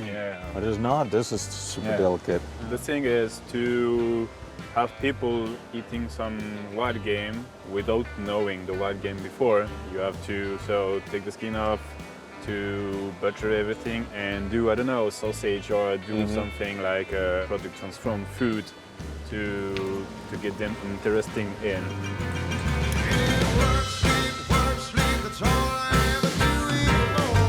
This works. It works really well. It is my hope that wild game will become more readily available to non-hunters. It will surely increase the understanding and appreciation of hunting and wild game as a part of the available options for more sustainable, ethical, and healthy protein sources. Vive la France!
I want to know more about the region where we're going to be hunting for the next days, and for that we go directly to Mr. Enrico Meali. Okay, so hi. I'm a wildlife biologist and I work with Emilia-Romagna region as a wildlife manager, mammals and birds management, conservation of endangered species, hunting and fishing regulation. Small game fluctuates much, but the trend is a declining one. While ungulates, they are increasing. Years are declining faster here than in Parma. From your point of view as a wildlife biologist, what are the main reasons why we have a decline in hares in this region, for example? The main difference between Piacenza and Parma and Reggio Emilia is the Parmigiano Reggiano. Parmigiano Reggiano needs meadows and pastures, local meadows and pastures. So agriculture is oriented to that kind of so cows grassing outside on the fields. We have to try to help small game and to control ungulates. How can I be a part of that? How can I help? Where do I go? Who do I talk to? I have a hard time finding any centralized information sources. You know, I would like to engage in that. So where do I go? Who do I talk to? Okay, the first thing you have to do is to have the qualification for this kind of hunting. Okay. And now we go back to my license. Hunting in Italy is truly fantastic, but getting a license as a foreigner is almost impossible. Okay. I know that you have to run. Good to see you. With small game declining due to the intensive agriculture practices and big game populations actually increasing, now I find that a good motivator to go sight in some rifles.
On my way back home, I witnessed firsthand a sad result of the exploding wild boar population. Vehicle collisions are very common, often with deadly outcomes for both boars and drivers.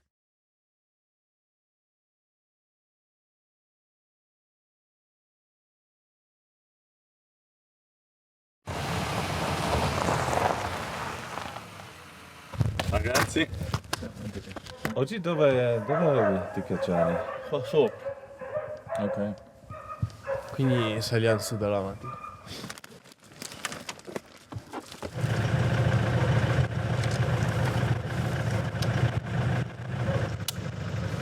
Minchia, leggerissimo. Sì. La prima volta io così. Pum! Allora andiamo su e poi ci sentiamo.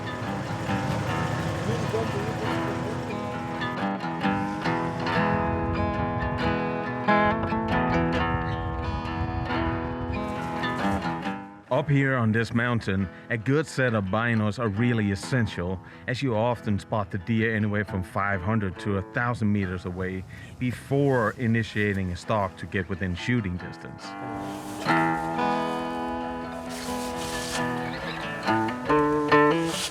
Today we are up at the very top of the Apennine mountain range in Italy. We're going to be hunting up in these mountains up here.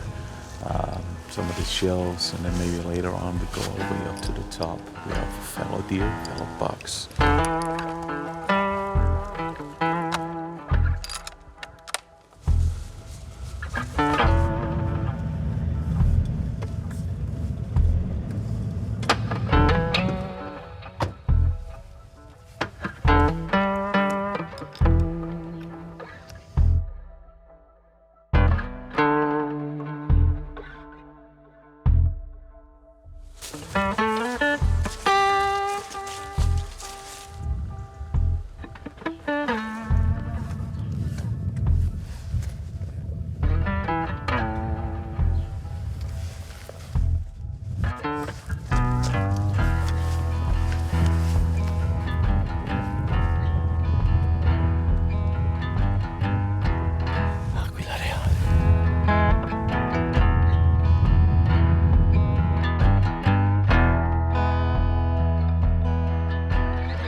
Stanotte c'è stato tanto vento, gli animali sono tutti più bassi nei castagni, adesso andiamo a vedere.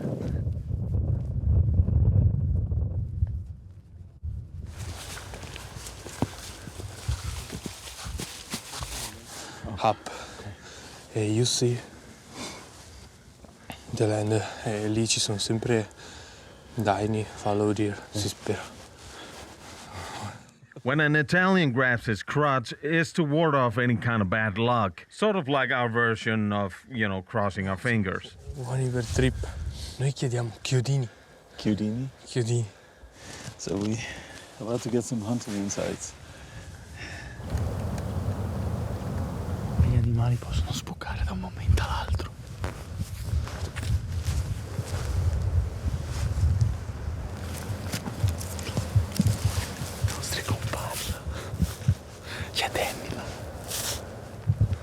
In Italy, I don't know the name. Okay.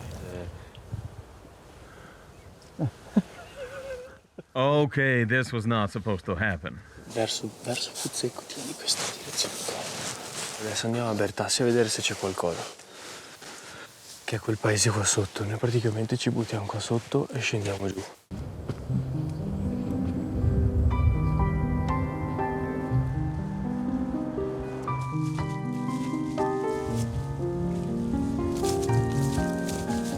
As the warm morning sun kisses the cold mountainsides, we dance down the trail to a desolated village.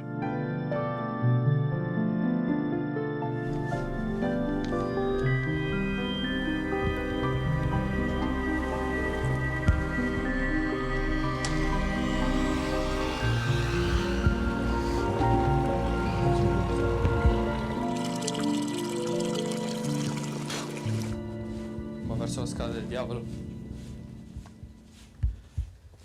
Just got a call in from his dad, who's up at the top of the mountains here hunting hare with his brother, and they just saw a group of 5 fallow deer.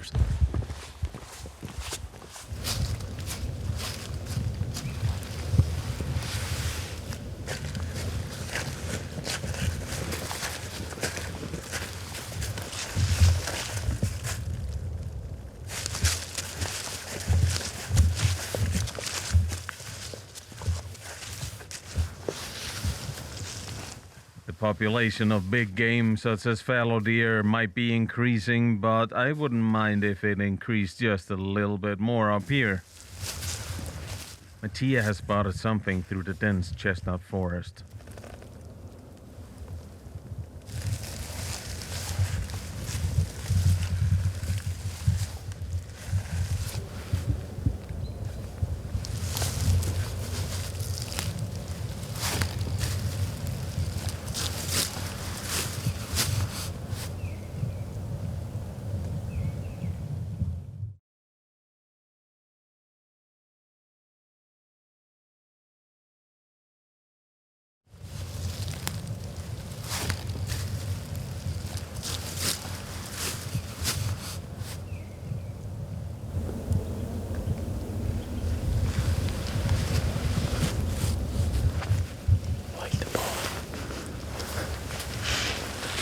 It was a wild boar, not what we are after.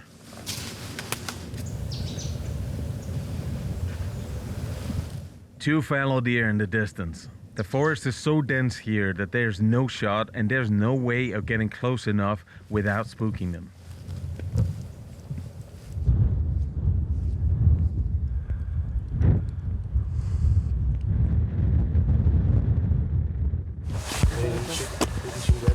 This is Alessio, Sam's brother.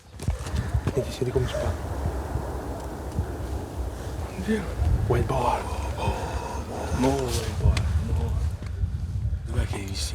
Alessio saw a few fallow deer up this ridge a little earlier, so we head up to see if they're still around.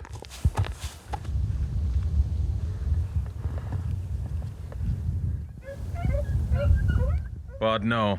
The dogs are very vocal when they're on the track of a hare and have certainly pushed all the fallow deer far away. You're probably gonna call it quit now and then a bite to eat for lunch, and then return back out here after lunch again.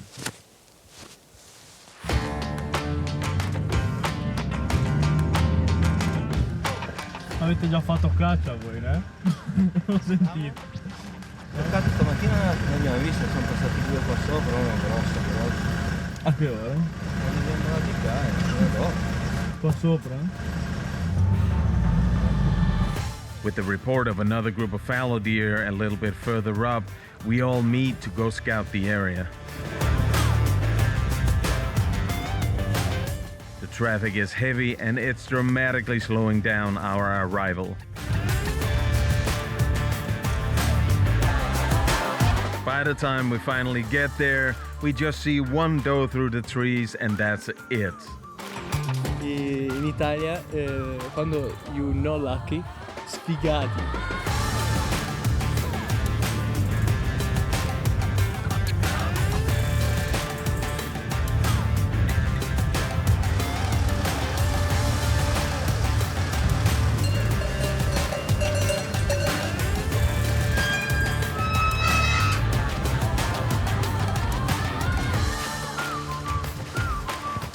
A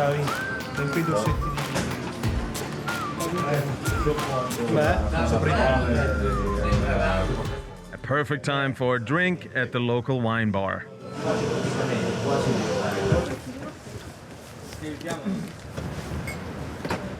And then time for lunch. Vino bianco, acqua naturale. Forse un po' di vino rosso.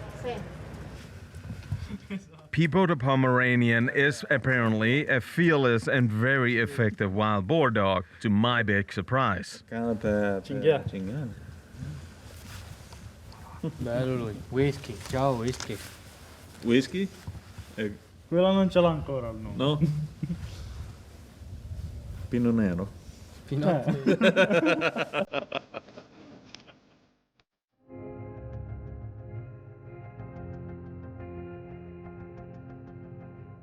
It's mid-afternoon and it's time to scour the mountains once again. We go in the pasture. Okay. This is the last pasture point. Stone, rocks, river.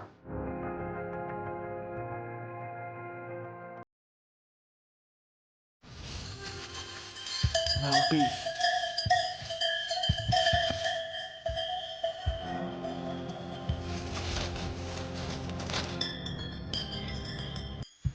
In the mud next to the wolf tracks are fresh fallow deer tracks. So the question is if we wait here and see if they pass by, because they saw 3 up here. It's hard to know what the hell they're gonna do, especially with fallow deer that goes all over the place. Contrary to roe deer, fallow deer actually move around a lot and are not confined to a specific area, so they're very hard to locate. I don't know. No lucky day. It's hard.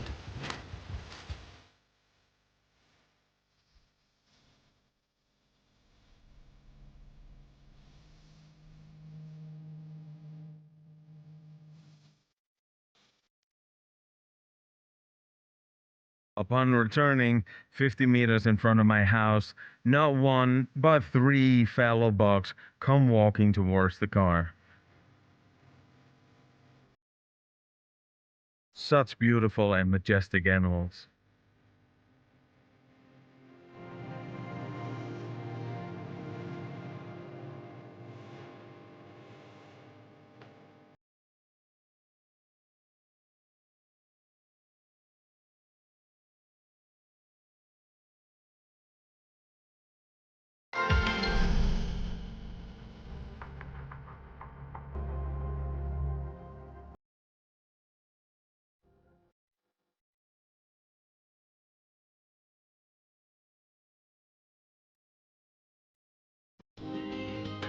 It's Monday, and with the new week came a dramatic weather change.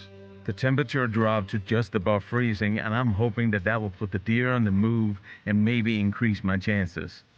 Sam and Mattia had to work, so I'm on my own. My favorite kind of hunting. I cherish and need the solitude and the silence.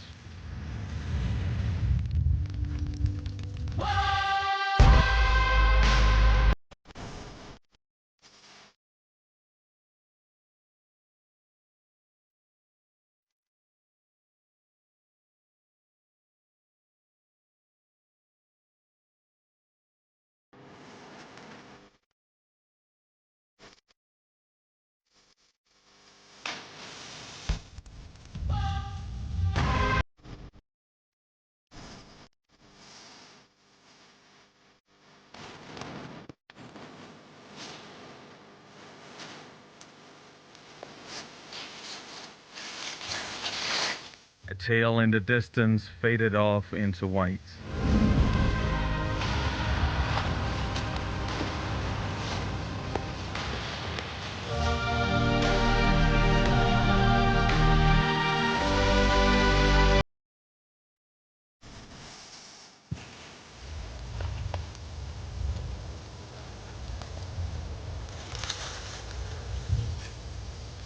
But this is just too dense in here. There's still too many leaves on the ground. We're making too much noise.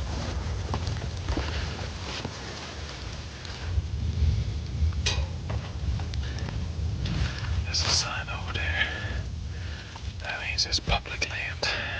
We'll go back up and stay at onto the reserve.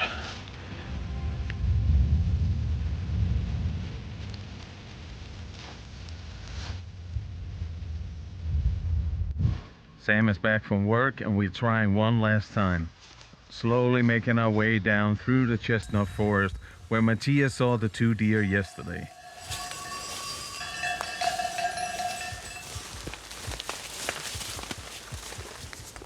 Sì. Perché qua lì finish. All these are great place for fallow deer. Sì.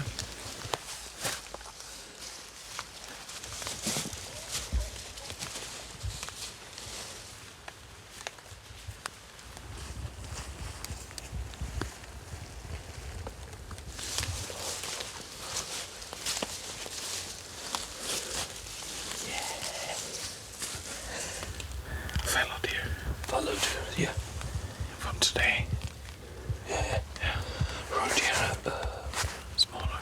No, different shape. Singular. Ah, okay. No, comunque. No, don't sit. No, don't. No, don't. White bar, destroy it totally. When the white bar cleaning. We see signs of fallow deer and wild boar everywhere.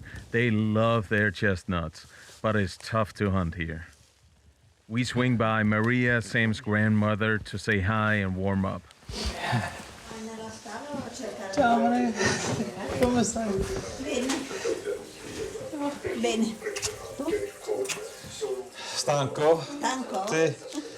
Con queste Un giornate. po' per te. Grazie. Un po' dolce. Grazie, grazie. Niente. Bene, non abbiamo trovato niente neanche stasera. Stasera strada. Adesso? Sì, adesso. I love this little time capsule and their close family, and I find myself questioning my own priorities. Non è tempo bello. Vai,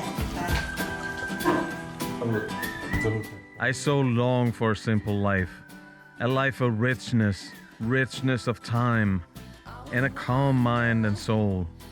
Am I the only one? With the river takes far away from home, leave you worried. In a time of COVID, world unrest, hunger, and war, I want to live here. So don't throw your Have time for self, for my family, letting these healing mountains take over my soul. Delete Instagram and throw my phone over the cliff. ocean, but you don't have to dream because there's you.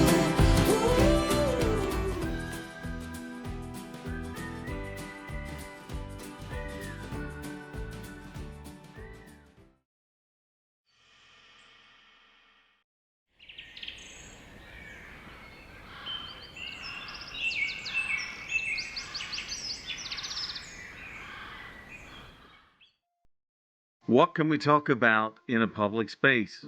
Can we speak about religion, about sex, about opposing views, about hunting? Most of the times these days, the answer is, you better not.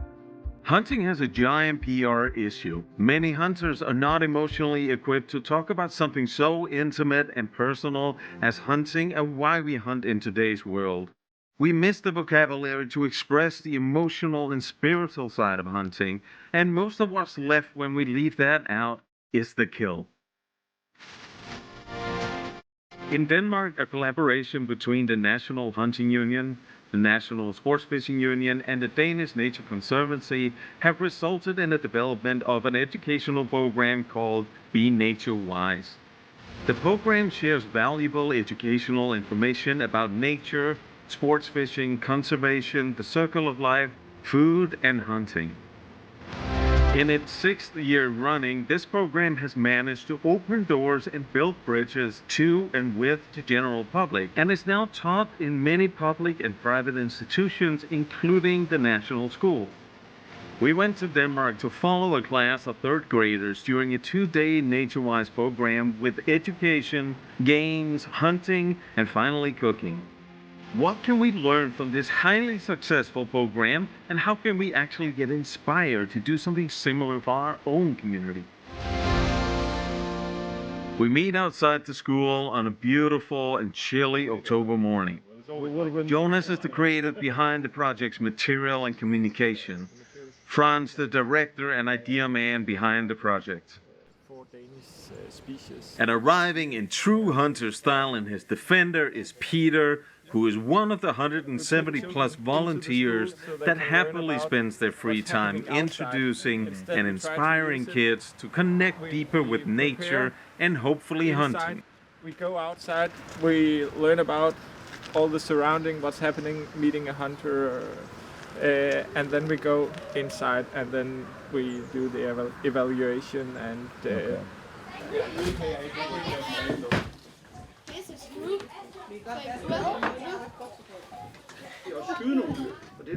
Peter takes the lead and starts speaking about hunting and nature's natural balance. Kids are asked to form a long line where they in one end think that hunting is okay, and in the opposite end don't think it's alright. Wow! Most are okay with hunting, a few not so sure, and a few don't think it's alright. Okay, og I er sådan neutral. Nogle gange kan det godt være okay, og nogle gange er det ikke okay. Back in their seats, many of the kids have questions for the team. Only one of the kids actually has a parent or close relative that hunts, so naturally many questions arise. The 4 Danish deer species are introduced with the focus on the roe deer that we will hunt tomorrow. A pelt from a roe deer gives the kids a 3-dimensional appreciation and understanding of this biology lesson. A pencil is put through the pelt, indicating the original bullet placement. Peter brings out the rifle and shows the kids how it works and how to properly use it. Lidt bag ved riflen her, så får jeg rigtig godt hold på min kikkert her og på mit sigte.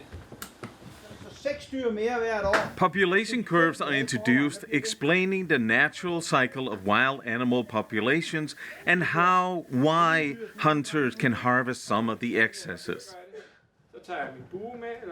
This is math crap. Our 10 minutes of concentration has clearly been used up. Time to blow off some steam before the games start. Some of the teachings from class are now visualized through fun and engaging games. Here, population curve suddenly makes a lot more sense.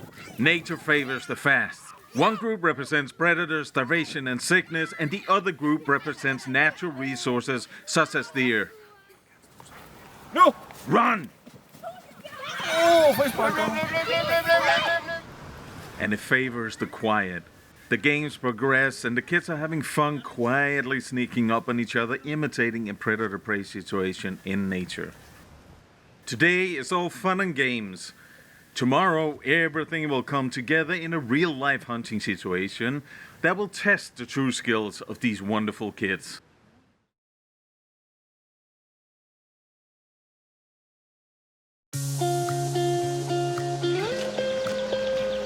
In the early morning, just before daybreak, the first kid starts arriving at the camp of the Danish Hunting Union. As we get the fires going, I wonder if any of them had a hard time sleeping last night, as I so often do the day before a hunt. I guess maybe none of them, as they don't really know what to expect. Oak is not called hardwood for nothing, and this little guy clearly needs some assistance with this stubborn piece that's supposed to be warming up his classmates already. The kids are clearly excited about the field day and the promise of hot chocolate around the fire. We have one party going up here, up over the top and going down this way. Or we could go all the way up to the hedgerow, follow that down in the bottom and coming out this way. Then will be a good wind for this movement. So the kids will come where and where will we enter? Well, the thing is, I think we'll probably move up here to get an overview of the whole area. And plan A is to get everybody in a good position. Maybe you move a bit closer with a few of the kids. And plan B is... Anyone who has ever hunted or tried to sneak up on an animal to get a closer look knows it's not easy without detection. Today we're attempting to do exactly just that with 20 kids and 5 adults. The clap means quiet, and today it also initiates our hunting mode. Maybe the sugary hot chocolate wasn't the best idea after all. Binos are tested and off we go.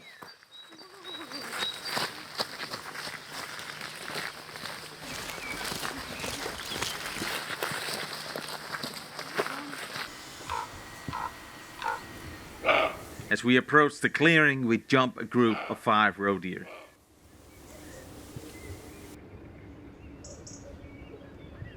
We break up into 2 groups to cover more land and have a better chance at a deer. It's hard to tell. We know that there's deer right over here and there's... My group of 5 girls are very eager and use their binos constantly to try and help spot a deer.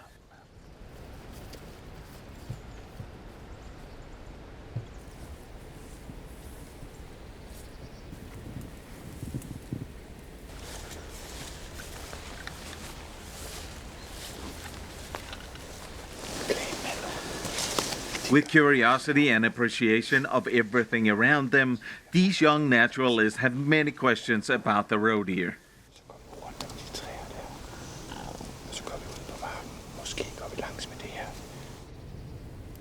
Back at the other group, some faces have changed expression.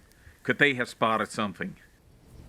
The teacher has also seen something out towards the end of the field.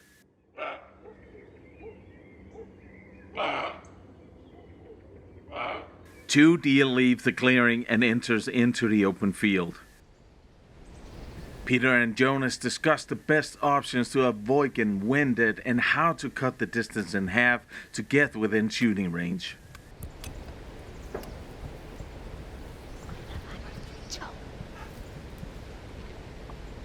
Peter crawls towards the deer and stops just short of crossing into the direct sun, ensuring that the deer won't see him.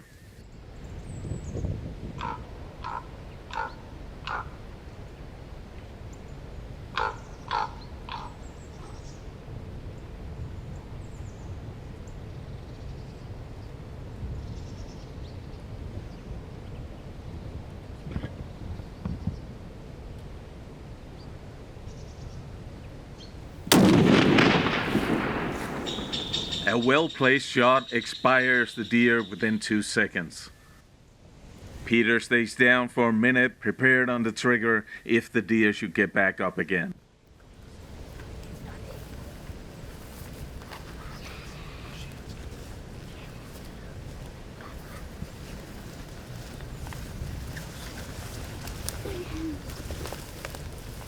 As Peter explains the situation and the shot to his group, I give the excited and slightly disappointed girls my best guess on what just happened. Det lyder anderledes end den der. Det var sådan... Det var fordi, der er lyd der på, og det kom dernede fra Peter af. Det var den anden, så han har nok skudt den, der har været derude. Sådan ude midt på marken, sådan en afstand. I ser den plet derovre på marken. Sådan cirka den afstand har han skudt den på. Det er næsten... Jeg vil også bære. Ja, vi kan skifte.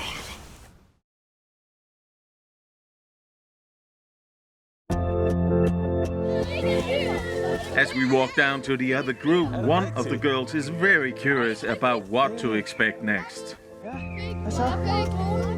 The excitement has absolutely no end. Okay, where are we? Are we all the way out there? No, that's the rest of the area. Okay. Okay. 150 or something. Yeah.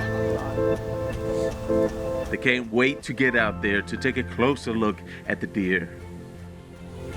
We approach slowly, hunters first and the kids follow. How are they gonna react when they actually see this deer up close?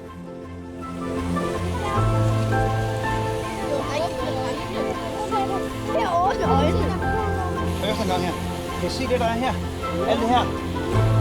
Det hedder blod. Ved I, hvad jæger kalder det her? Det kalder vi Schweiz. fra lungen. Du kan se, hvis man kigger her, så skulle de gå ind her. Without any hesitation, all the kids gather around the deer, touching and examining everything.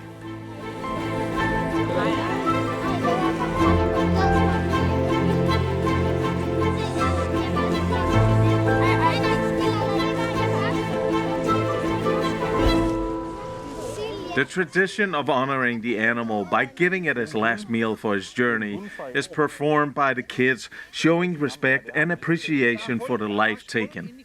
Ind herinde i kæben. Så I kan godt se, at det kunne næsten ikke få... Og grunden til, at det så er så magert, det er, at det kan simpelthen ikke få mad nok. Fordi at den har dårlige tænder. Så det her det er et meget gammelt dyr. Det er mellemgård, det sidder på den sidder på samme. As we field dress the deer, valuable first-hand animal anatomy lessons are so real that you can smell them. All right, and you can take this one with you as well. The liver. Okay. Here you go. Thank you. With all the stuff. All right.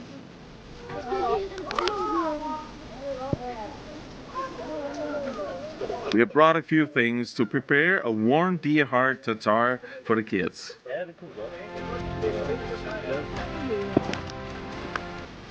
As the kids continue their biology lesson a few meters behind me, I start preparing and cleaning the heart.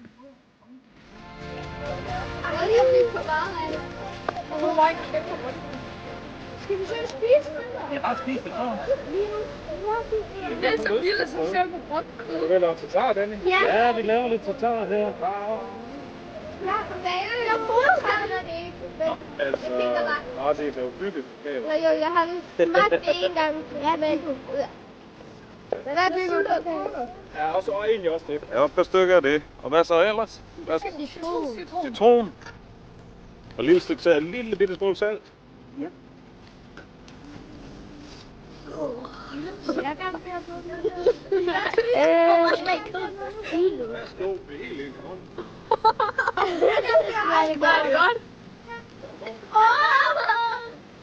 With the nod of approval from the brave guinea pig, everyone is eager to try next.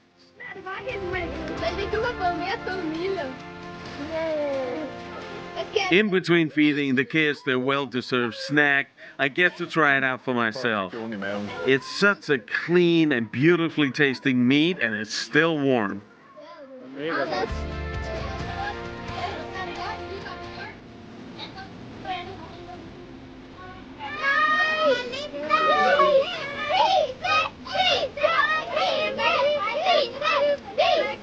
The kids are loving it, but the teacher has a very hard time swallowing the idea. Taking turns in carrying the deer, we start the long walk back to camp.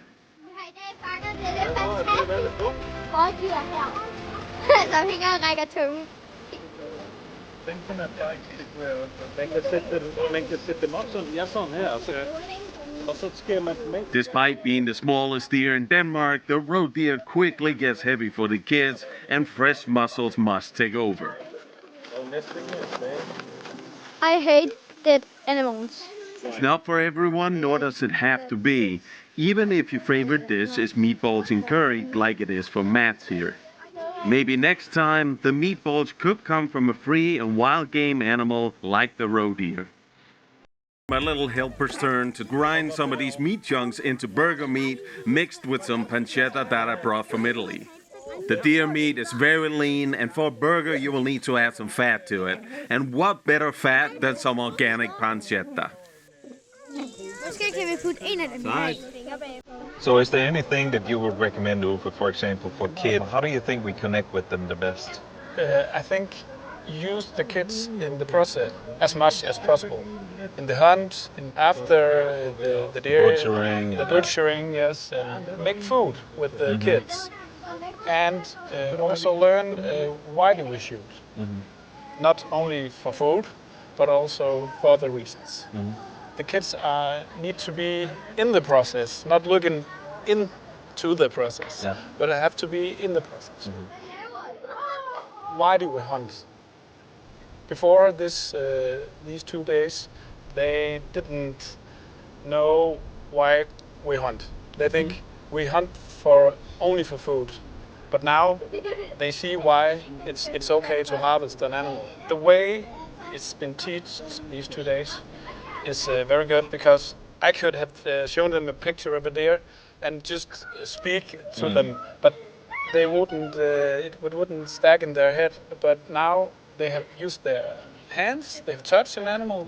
They've seen a hunt. Now they understand why is it okay to shoot a deer. Why is it okay to eat them just right after, like we did today?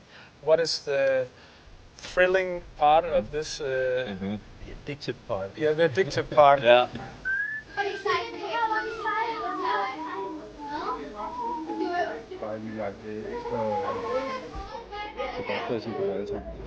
People need to be more brave and honest and say that if you like to eat meat, an animal died. I mean, that's blood on the plate. That's blood on the plate, and Yeah. you just can't deny that. It goes to the parents, to the schools, but also the hunting organization, big hunting brands. Don't be afraid of showing a dead animal, because that's what we do. We kill animals, and we shouldn't hide that, because that will be the end of hunting. Hvad så? Er I sultne? Så er der tomaterne, kan du prøve fra. Så er der pizzabrød. Med dyrekølle. Fra rådyr i dag. Hvad synes I om det? Har det været spændende? Ja. Hvad har det mest spændende været? Ja. Er det rigtigt? Kunne I se dem? Sad I med kiggerne op? Og... Okay.